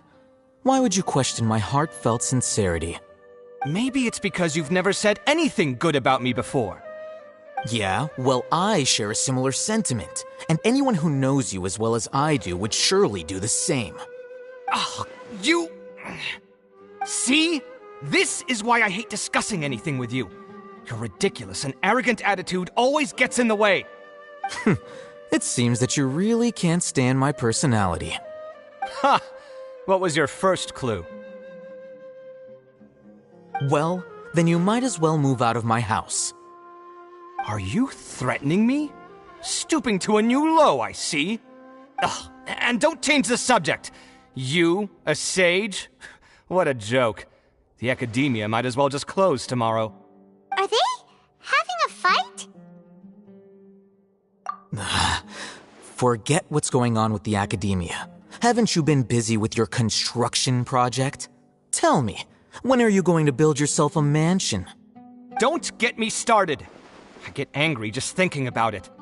So, what great building did our master architect work on this time? Like I need to tell you. Keep your nose out of my business. No, I think we deserve to know. Where were you when Sumeru needed you most? I was in the desert for a large project, but considering Haravatat's utter ignorance of architectural and aesthetic matters, you probably wouldn't understand. Which is truly unfortunate. I can only pity the man who doesn't understand the first thing about beauty and romance. Unlike a true... hold on, wait a second. What do you mean by when Sumeru needed me most? Well, while you were out fiddling around in the desert, many people came together to save Sumeru from a crisis. Ha! And you think I'd believe that? Look, all you really need to know is that Azar and all his accomplices have all been overthrown. Huh? What nonsense are you talking about? It's no skin off my nose if you don't believe me. It's not like my Darshan was the one trying to apply for funding from the Grand Sage. Yours, though, on the other hand... You know what? I'll ask around. I'm sure someone knows what's going on here. You're dead if I find out you're lying to me.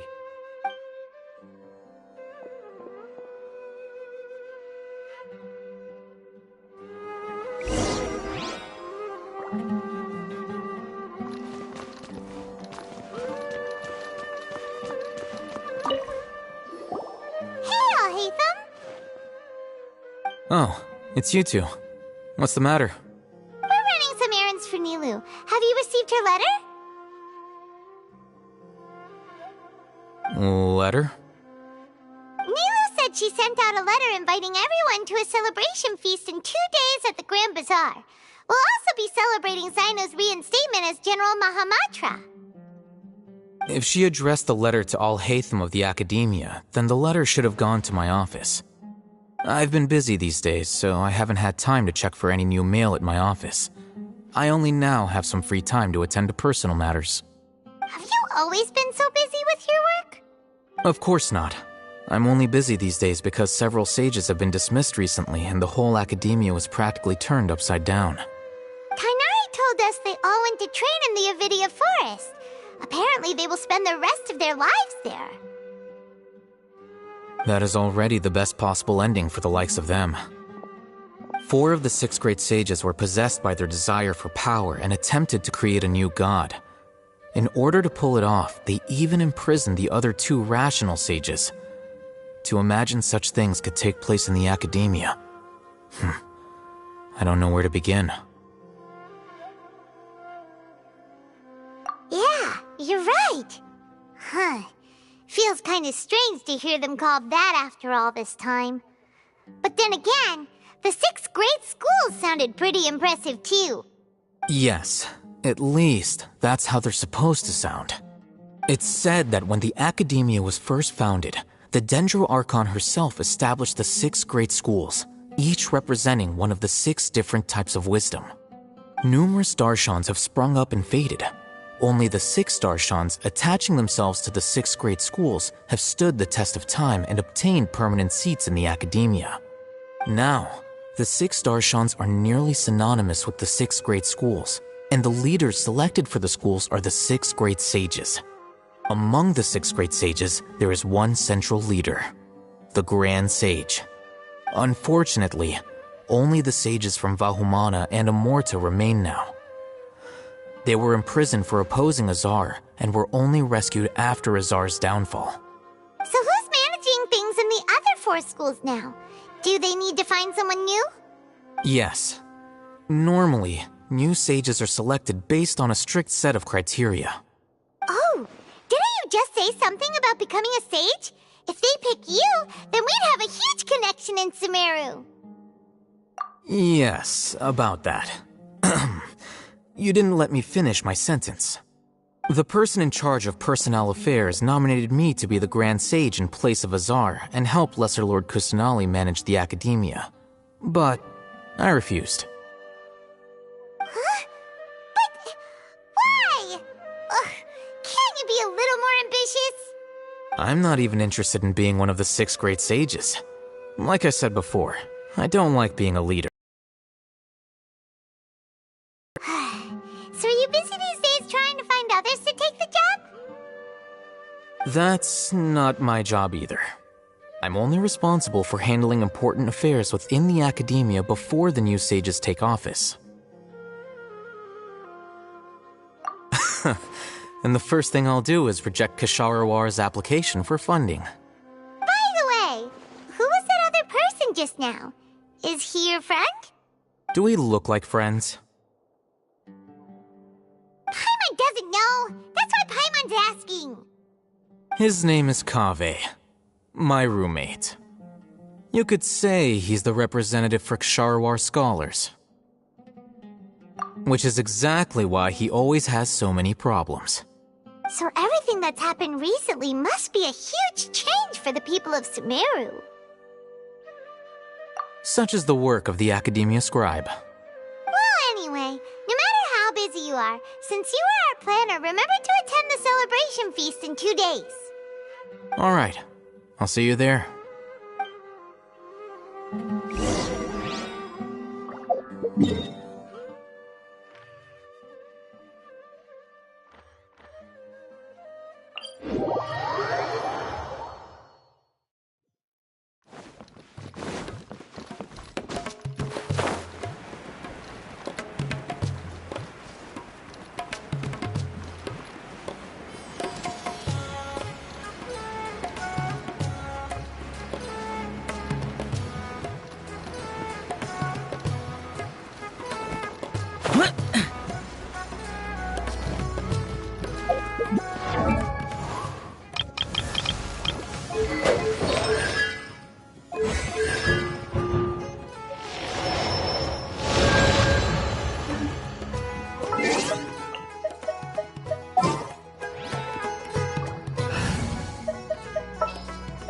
There's still a long...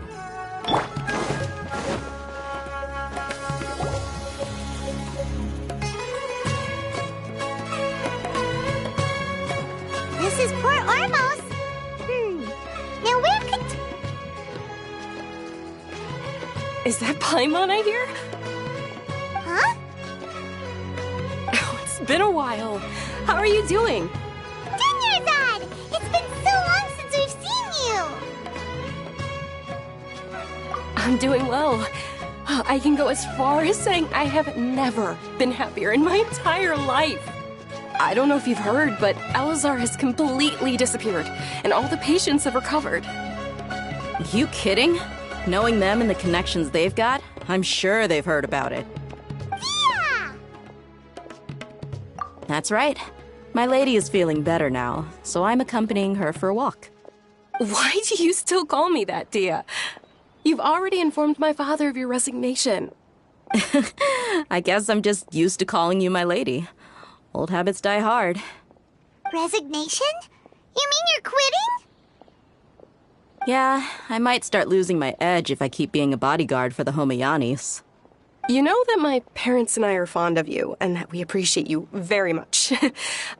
It wouldn't be a problem if you wish to continue to be our bodyguard. I'm not a woman that's easily persuaded.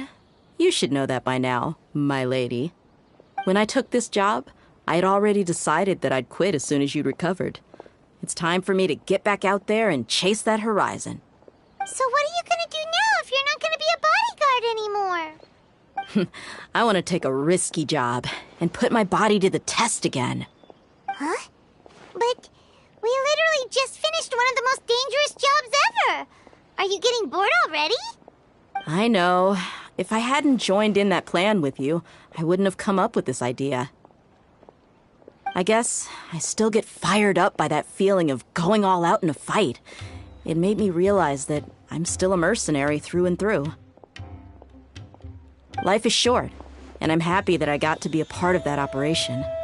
But the whole thing also made me realize that there are still many problems in Sumeru. And as a desert dweller, I'm still not completely ready to settle down on this side of the wall. Well, I remember a friend had someone bring you a message. You mean I'll hate them? I didn't expect him to still remember that. I thought he was joking. We just came from talking with Alhaitham at the Academia. Did he tell you that he suggested that I come work at the Academia? What? I heard that Azar and his cronies fell from power, and Alhaitham told me that now was a good time to find a job in the Academia. But only if I wanted to. Whoa. Hyman can't see you being anything other than a mercenary. Me neither. But I think Dia would look great dressed up as a scholar. Ugh, forget about it. I wouldn't last 10 seconds in there. Alhaitham probably just liked the way I worked and knew I'm good in a fight. So he suggested I find some work in the Academia. But you know, if you take him up on the offer, Sino might actually agree and let you become a Matra. Because you're super amazing. The Matra have all the talent they need as long as they have Sino. I prefer to be free to live however I choose. In fact, I chose this job from the very start because I knew it'd be right up my alley. Even if being a mercenary means facing all kinds of danger. A lion has to return to the wild sooner or later. If anything, being your bodyguard has been unfamiliar territory for me. I don't want to see you go, but I'll respect your decision. I'm glad to hear you say that. Come on, no need for the sad face. It's not like we'll never meet again. Once the whole Dendro Archon thing is settled, everything in Sumeru will take a turn for the better. That makes me happy too. But a peaceful society will probably mean less demand for mercenaries like me. Before long, we'll be a dying breed. So I'd better get to work while I still can. Huh? But wait a second. You make it sound like you're leaving now. Well, no, not yet at least. I promised my lady I'd stick around until next week. So, have you been in Port Ormos this entire time? We were wondering if you had received a letter from Nilu. Oh, did Nilu write to us? She heard that you were seen in Port Ormos, so she sent the letter here. Huh. It was probably sent to the inn that we're staying at. My lady has been very energetic lately and keeps taking me on hikes, staying out even into the night. By the time we get back, the receptionist is usually off napping on the job. Right, and we tend to leave quite early in the morning, so the old man on duty is also usually dozing off. So what it really sounds like is that the person on duty is always asleep. I bet the letter's at the reception desk. I'll go check later. No wonder there wasn't a reply. You never received the letter. Good thing Nilu asked us to come and check on that. Sorry to make you two come all the way out here. It must be something important for Nilu to specifically write to us like that. Yes, she said they were preparing a victory feast in the Grand Bazaar, and will also be celebrating Sino's reinstatement as General Mahamatra. She was hoping you could come. Great! I'll be sure to attend. Count me in too. But is there some sort of dress code or anything for the feast? Can I just show up looking like this? Since it's being organized by Nilu, I don't think she'll be too picky about that. If anything, I think she wants to see us as our most natural selves. All right, then this is how I'll show up. The feast will be held in 2 days, so don't forget. Sure. Thank you so much for letting us know. We'll see you there. Oh, by the way, do you happen to know where Sino and Raman are? The General Mahamatra always comes and goes without a trace. Normally no one knows his whereabouts. Oh. But last time we met, he mentioned that he had something to do in Aru Village. You can try your luck there. As for Raman, your guess is as good as mine. I only remember he said that he had something to discuss with Sino. You can ask Sino when you meet him. Don't mention it. You'd better get going. All right, on to our next stop.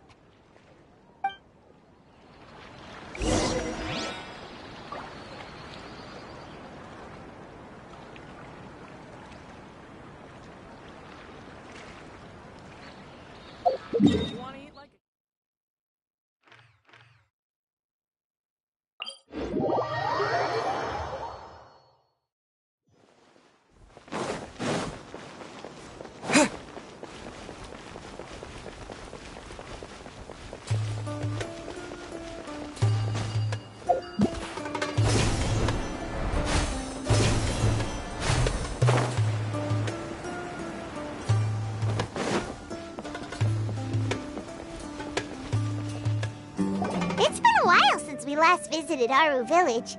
Ah, there's Sino!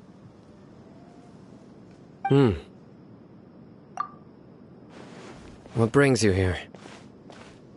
We recovered well, and Tainari agreed to let us leave, so now we're out and about again. It seems Gandharvaville's medical treatment is still as good as ever. Mm-hmm, and Tainari is recovering well, too. That's good to hear. Yeah, you're the one who brought us to him when we lost consciousness, right? Thanks for that. You're welcome. Tainari has excellent medical skills, and Kale is quite attentive. It was the best place for you. But why are you just standing here like a dead tree? I'm meeting some people. Oh, you mean Candace? I've already talked with Candace and the village chief. They're still at the usual place. You can go there if you'd like to see them. But you know one of the people I'm meeting as well. Oh, by King Deshret's blessing, my friend suddenly appears in the desert. Don't tell me you've run into trouble and need us to help now. Roman! And... huh? Sataria? Oh, you know me? Oh, well, you're pretty famous in the academia. Don't worry, these are our friends. No need to be so guarded. I see. I'm doing well. Many good things have happened recently. Same here. Really, I feel that my whole life has started to shine after suddenly finding a new direction. Oh, tell us everything. Yeah, you go ahead. Alright, well, I suppose I should start by saying I've decided to leave the academia. What? It's not that I've given up on being a scholar. Instead, you could say I've found a new identity. I will no longer pursue research like a typical scholar, but I have not completely given up on my relationship to knowledge either. I can see what you're saying now. What do you mean? I plan to leave the academia and return to teach here in the desert. Wow, so you want to become a teacher? Sataria will return to support education here and teach people from the desert. She can't teach everyone on her own, but there are many of us Eremites all over Sumeru. She came to discuss a collaboration with me and hoped that I could bring her ideas to the Eremites. Yes, it's my hope that the Eremites can help me select a group of smart people with the best aptitude for teaching. I'll teach them, and after they've finished learning from me, they can go educate more people. That is the true meaning of education and the spreading of knowledge. The people of King Deshret suffer from sandstorms, exile, and ignorance. Miss Ataria is more than welcome to come teach here. Her arrival is like a star shining in the desert night. The stars have always guided caravans, thieves, soldiers, and travelers who get lost in the night. They lead those in the dark out of trouble and back to safety. Oh, please, where's all of this coming from? I'm starting to feel a little embarrassed. You deserve these compliments. Mercenaries are accustomed to danger and don't fear death, which is why we recognize extraordinary actions that common people would easily overlook. Sataria's idea will bring much good to many people. At first, I feared it was destined to fail. Everyone knows that the academia doesn't allow scholars to teach in the desert without permission.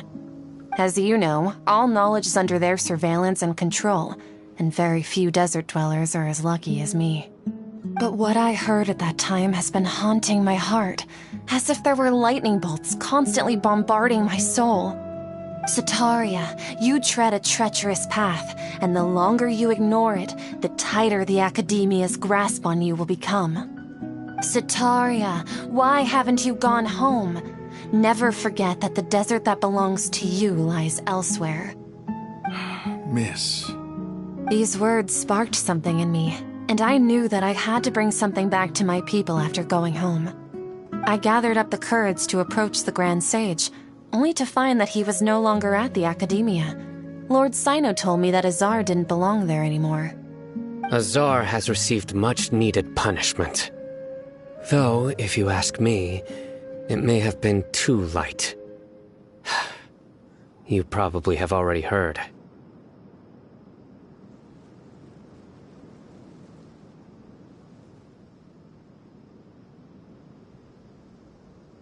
Lord Sino helped me obtain permission to leave the academia for the desert, and accompanied me here to discuss collaboration with members of the Eremites. My plan was able to go smoothly thanks to him and Rahman. You're all doing so much for the desert. Aside from that, I also have some other business to discuss with Sino. Lesser Lord Kusanali has allocated many resources to support and develop the desert. I've done some business for her, and part of it required the assistance of the Eremites. I applied for a few batches of educational materials from the academia, and sent them to several groups in the desert, as instructed by Lesser Lord Kusanali. I believe the people will make good use of them. That's exactly what the people here need. Physical books and other related items. If it weren't for Sino and Lesser Lord Kusanali, I'm afraid we'd never be able to get our hands on them.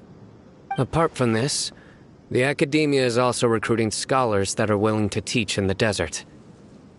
I'll let you and Sataria know as soon as I have any more news. We must be persistent about this, and maintain these resources to ensure long-term effectiveness. This is the first time in hundreds of years we've had a glimmer of hope. I think this may be the turning point for the desert. Remember these words. Here lies our faithful priest, Kasala. His wisdom is a miracle among the people, deserving of high praise and admiration. I hope people with wisdom like that priest will rise again among the desert dwellers. Then we'll once again see the wisdom and glory that once shook the world. Enough about us. Are you here to discuss some business too? No, not at all. We're actually here on behalf of Milu. Neva wanted to write to everyone, but she wasn't sure where the letters should be sent, so she asked us to come find everyone personally. A celebration feast will be held in 2 days at the Grand Bazaar. She hopes that all of you will be able to attend. At the feast, we'll also be celebrating Sino's reinstatement as General Mahamatra. Although, judging from your appearance, it seems you've already been reinstated. Paimon thought you would only start working for the Academia after the feast. Celebration? Feast? It's the first I've heard of it. Tighnari was right. He really didn't know. This feast is for you, Sino. Sounds to me like you'll have to be there. It's rare to see that kind of expression from Lord Sino. You must not like feasts very much. No, not really. But I'll go. Well, I still have a lot to handle here. Besides, I need to look after Miss Sataria in the desert, so I'll have to pass. I'm afraid I won't be able to join you. Although, if you'd be so kind... The messages. I'm sorry for how I treated you before, but now I understand the beauty of your dance. It's like a light shining in the sky. You and the art you symbolize are not only beautiful, but also lively and powerful, so much so that it was prohibited. Please keep dancing, and someday I'll be able to appreciate your art in person. Okay, we've got all that down. Our job here is complete as well. Oh, Sino, remember, party's in 2 days. Make sure you're there. Got it.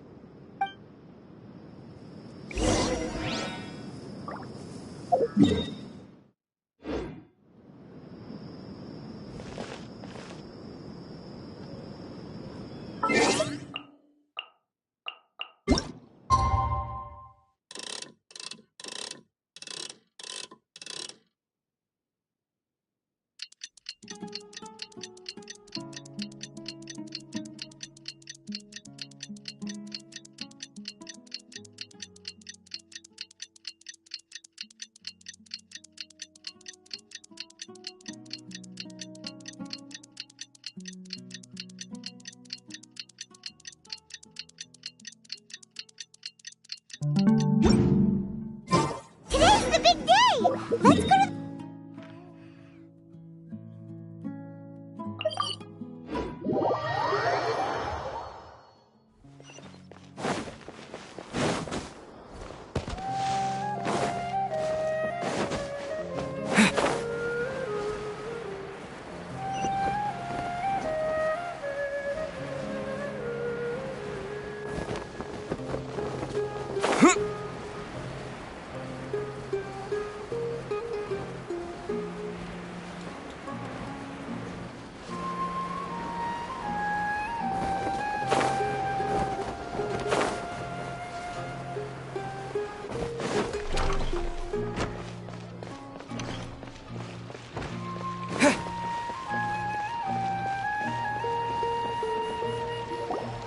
Everybody's already here.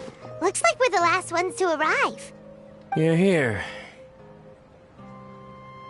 Ah, there you are. Well, look who finally decided to show up. You look like you came here immediately after finishing up some work. I'm very happy to see you here. But we're not late, are we? It's just that everyone else arrived ahead of time. I propose that the last one who arrived be put in charge of today's speeches. Nah, there won't be any speeches today. Oh, really? Well, even better. Come join us over here. Let's share some great food and drinks, and chat about all sorts of fun things. Everything looks quite good. Wow, Paimon can't wait! Traveler, just look at all the delicious food here.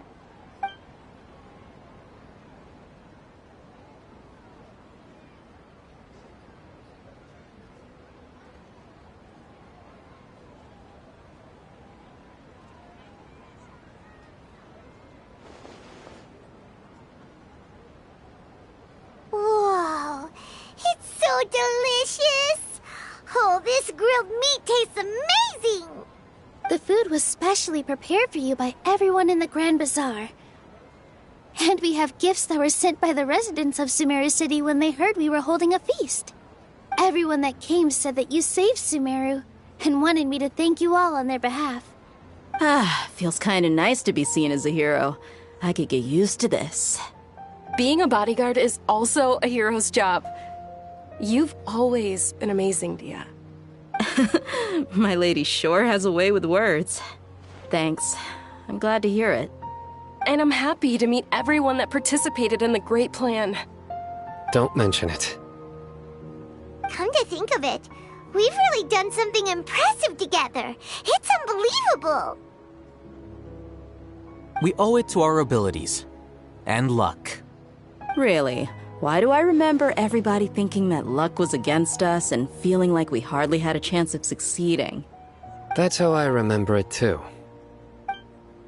It's luck that brought us together, and it was luck that let us form a team. Then, it took even more luck for us to formulate a plan and implement it successfully. Moreover, judging from the results, everything worked out well. Yeah, everyone gave it their all when it mattered most. It was almost like a performance. We took the stage and put on our best show. Everyone played their part, and thanks to everyone's efforts, the performance was a great success. So, would you say we're good actors too? It's such a blessing that Lesser Lord Kusanali was able to return to power at the Academia. Yes, even after being abandoned and neglected so many times, she's finally returned. Lesser Lord Kusanali once used all her power in a great disaster, which resulted in her losing all her wisdom and memories of the past. The Academia basically abandoned her because of it. This should be something everybody should remember. Huh? You look surprised. I didn't say anything wrong, did I? No, everything you said is correct. That's good. Something wrong? Yeah, what's with that face? You knew all of this already. Even if those two giants of the Academia are here, I still have to say it. Those sages really have some nerve. 500 years ago, Lesser Lord Kusanali used all her power for the people of Sumeru, and what did they do in return?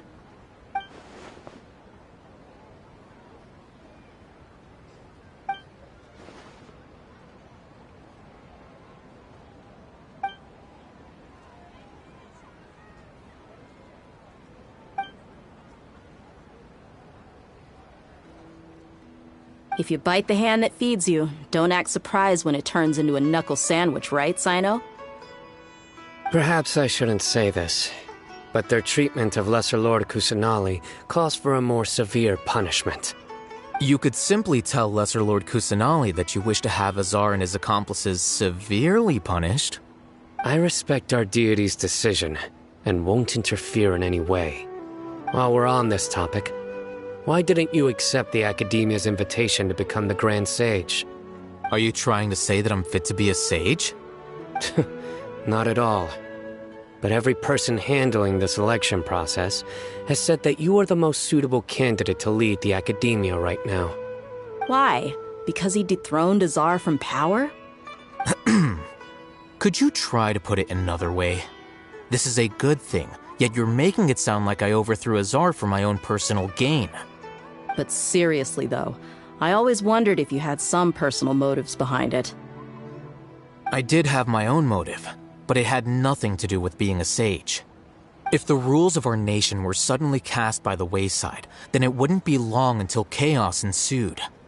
I had no intention of letting their dreams disrupt my life. By that, you mean your life working as the Academia's scribe? Precisely. Wait, is that all? So, that's the only reason why you joined us and came up with all those plans? It's reason enough. You've certainly got quite the personality. You flatter me. All right then. How about you? You've already resumed work as the General Mahamatra, right? That's right. Will you be happy with that life? It's not about being happy. There are merely a lot of things that I must do. Even so, keep your spirits up and try to be happy, okay? And try to smile more every day, just like I'm doing now. Thank you. I'll keep that in mind.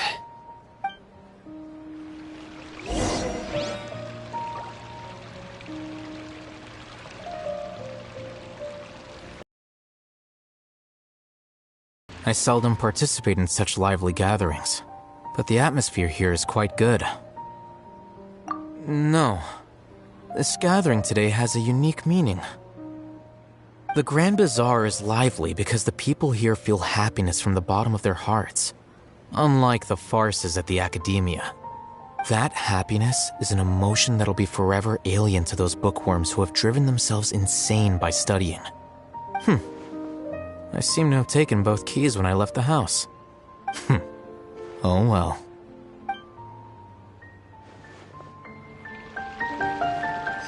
Ah, there you are, traveler. Well, how is it? Are you enjoying the feast today? If there's anything you're unhappy with, just let me know. I'll be sure to take note of it. That's good. It's the first time I've ever invited so many exceptional people to one place. I was a little nervous myself. You see, every guest here is quite extraordinary. It's unbelievable that we've got everyone together here. Almost like a fairy tale. Make sure you live it up tonight. I'll be happy as long as you're enjoying yourselves.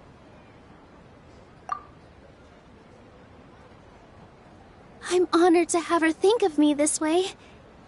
If I have a chance in the future, I would really like to invite her to one of my performances. I can't explain why, but I just feel elated right now. Thank you.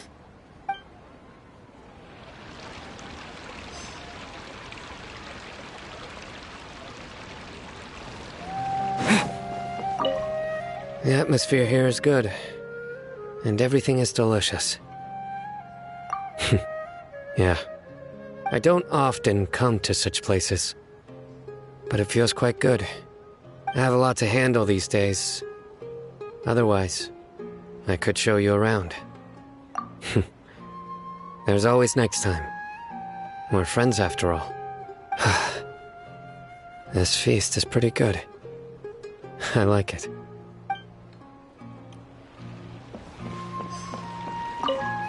My lady, the grilled meat over there is delicious. Have you tried it? Yes, I also tried some fruit just now. Oh, they're very sweet. What an amazing place to relax. No wonder everybody likes to rest at the Grand Bazaar. You said it. Oh, look who else is here. Hello. Oh, I'm so happy Nilu invited everybody. Oh, now I have the chance to meet all the heroes. Hey, less of that polite chit-chat and more eating and drinking. The feast is about having fun, not stuffy formalities.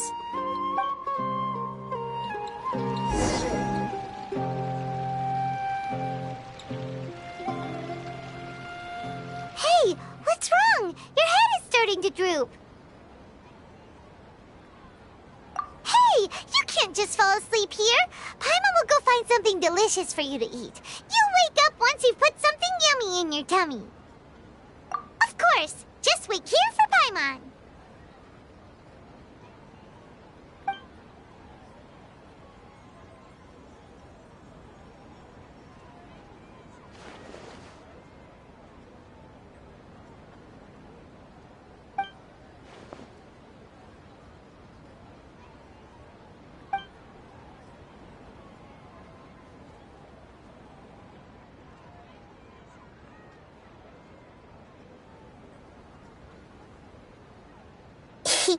It's me.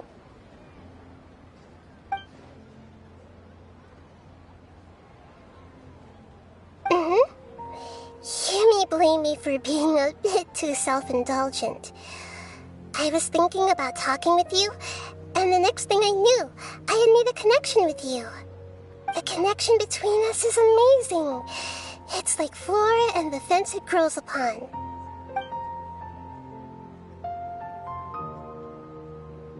I I heard there's an amazing celebration feast today at the Grand Bazaar. I wanted to have a look for myself, so I snuck in.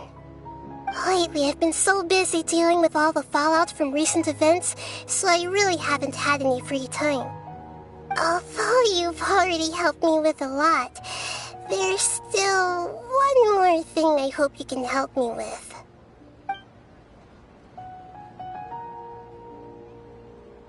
Please say thank you to everyone for me.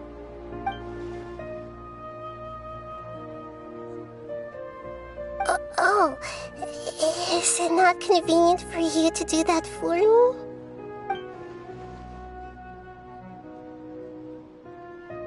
But if I just show up all of a sudden, people will become all quiet and stiff, won't they?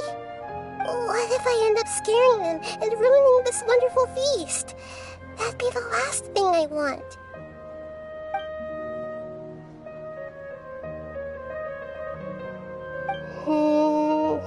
Let me think about it. Okay.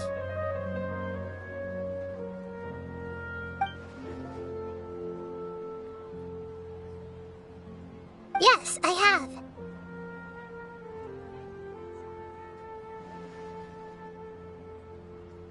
You said I should go thank everyone as myself, right? So, I've decided to borrow your body for the time being. Please don't blame me. The flora also climbs up to the fence to get closer to the sky.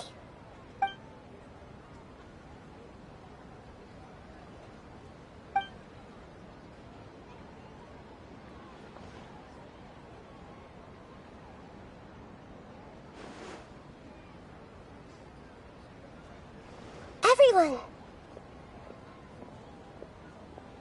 Are you awake now? Paimon was just about to bring you the food. It's me. Huh? That voice. Nahida? Hold up. What's going on? I didn't expect to have a conversation with the consciousness of Lesser Lord Kusanali in the Grand Bazaar. Interesting. Is this also a part of the feast? No, of course not. Are you Lesser Lord Kusanali? Hello, Nilu. You know who I am? Yes, I already know every one of you. Nilu, Alhaitham, Sino, Dia, Paimon, and Dunyarzad.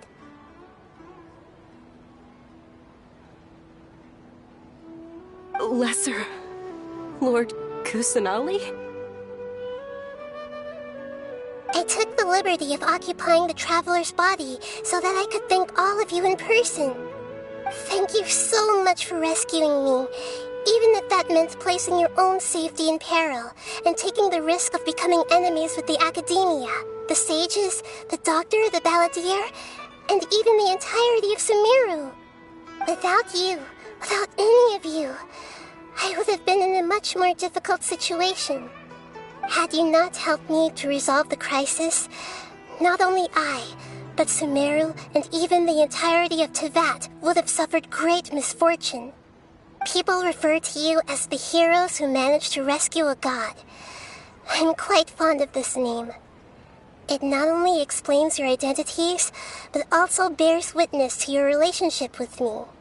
Please, allow me to present to you my most sincere gratitude. Lesser Lord Kusanali, you have done so much for Sumeru, and I didn't even have a chance to do anything for you. You don't have to do this. Dunyarzad, the suffering you endured during your illness is also proof of you being with me and praying for me. Thank you. You don't need to be so ceremonious. It's always been my duty to protect you. This is how the relationship between the Academia and Dendro Archon should be. We just did what was necessary and set things back on the right path. You're an Archon, but you act so humble. You really don't need to be so polite with us. I'm honored to have been able to take part in this plan. I hoped you liked the dance I dedicated to you. Thank you, all of you. Thank you so much.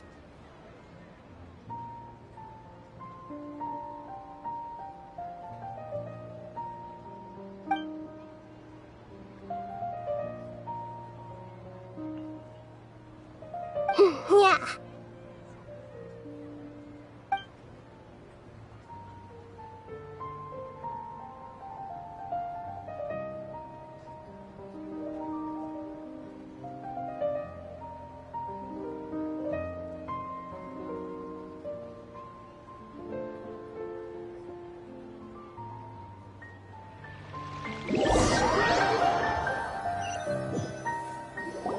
Are you awake? Did you rest well? After Nahida left, you ate a lot of food. You've become a glutton. That just means you still have a lot to learn from Master Paimon, the Sage of Gluttony. All right, since you're awake now, should we go and have a chat with Nahida? She should be in the academia right about now. If you have any questions, now's your chance to ask.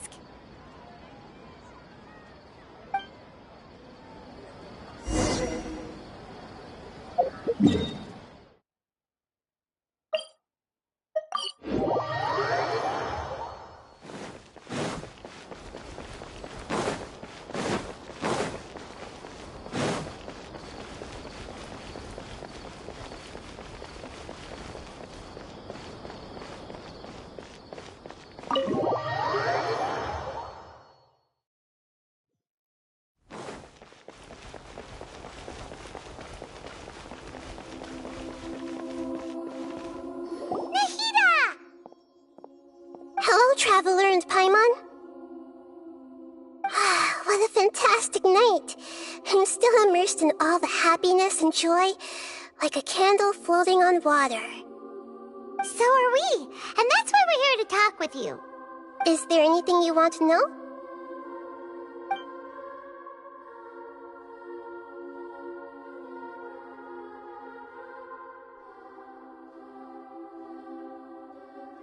You mean, what happened after the doctor put you to sleep? You guessed correctly. The top-ranked Fatui Harbingers, up to number 3, possess power comparable to that of gods. I was no match for him in that kind of situation.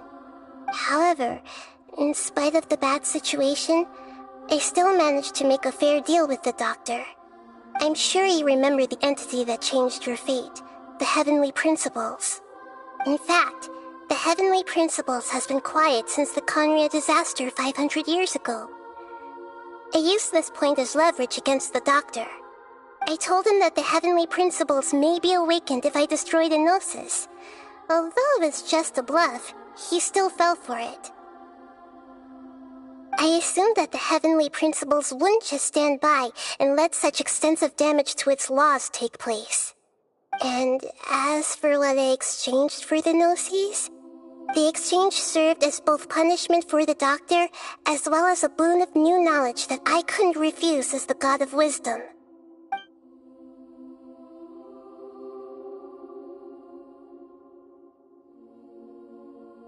Is that where you're headed next? Fontaine, the Nation of Justice? As far as I know, that nation operates in a judicial system. Does their Archon personally judge people? No, there's a Chief Justice in Focalor won't preside over individual trials. However, even then, Focalor will still make herself present at just about every trial. It seems that she just likes to immerse herself in that sort of atmosphere. As Archon, she still reserves the right to influence the final verdict. Anyway, let's just say she's got, a very unique personality.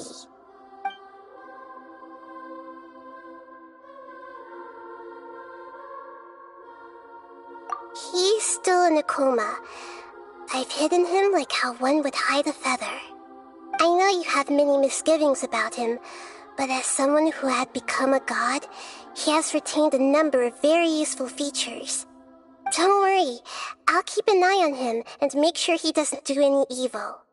In addition, there are still some mysteries left in him. Some things may be very clear from my perspective, but he is still yet to understand them himself. His future will be determined by fate. Are you sure? Isn't there something else you haven't asked about yet?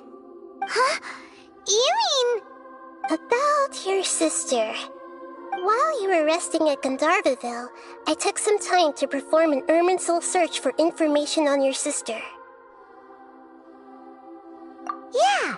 Isn't Irminsul a repository for all the information and memories of Teyvat? So there shouldn't be anything on him or his sister. This is true in your case. Irminsul indeed does not have any information on you. However, there must be something different about your sister. Because, as it turns out, the world has recorded information on her after all.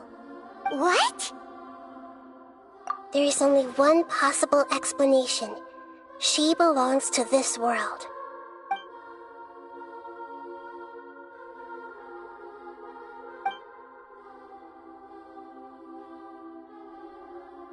But nothing about this makes any sense! Wasn't this your first trip to Teyvat? According to the records I was able to access, your sibling suddenly appeared in Conria. After the Conria disaster, she began her journey through the 7 nations of Teyvat. But just as her journey was about to reach its conclusion, the Irminsul records on her suddenly become fuzzy. What do you mean, fuzzy? Did something happen to her? All I know for sure is that somebody, for reasons only they can know, is deliberately obfuscating her fate. And whoever it is, if they can do that, who knows what else they're capable of. But even that wouldn't explain how she somehow comes from this world. Something else I noticed was that according to these records, the Fatui have not classified your sibling as one of the Descenders. What's a Descender? Paimon's never heard of it. Look, I'm sure you must be curious about the information I received from the Fatui in return for my gnosis, right? A very important part of the intel was about this world's Descenders. External beings, ones that don't belong to this world. Traveler, you are Teyvat's 4th Descender. Huh? So the Fatui count 3 other Descenders before the Traveler, and his sister isn't even one of them? That's right. My current hypothesis is that the first Descender was likely what we now call the Heavenly Principles. As for the other Descenders, I still need to verify their existence. It could take me some time. Paimon's head's about to burst from all this crazy new information. And yet, even knowing all this, I'm sure you must still have a lot of unanswered questions. I must say, I truly regret that I can't help you more as the God of Wisdom. There are many questions in my heart as well. I will need some time to go through each one of them. And soon, you'll also begin your journey anew and depart from Sumeru. I'm very interested in your future. It's a journey that can't be observed or recorded by this world. If fate is the ultimate knowledge, then your future will be the ultimate fate. Paimon's sure glad we got to meet you, Nahida. The pleasure is all mine. I can't thank you enough. Alright, that's enough talk for today. If you ever miss me, just close your eyes, and maybe I'll appear in your dreams.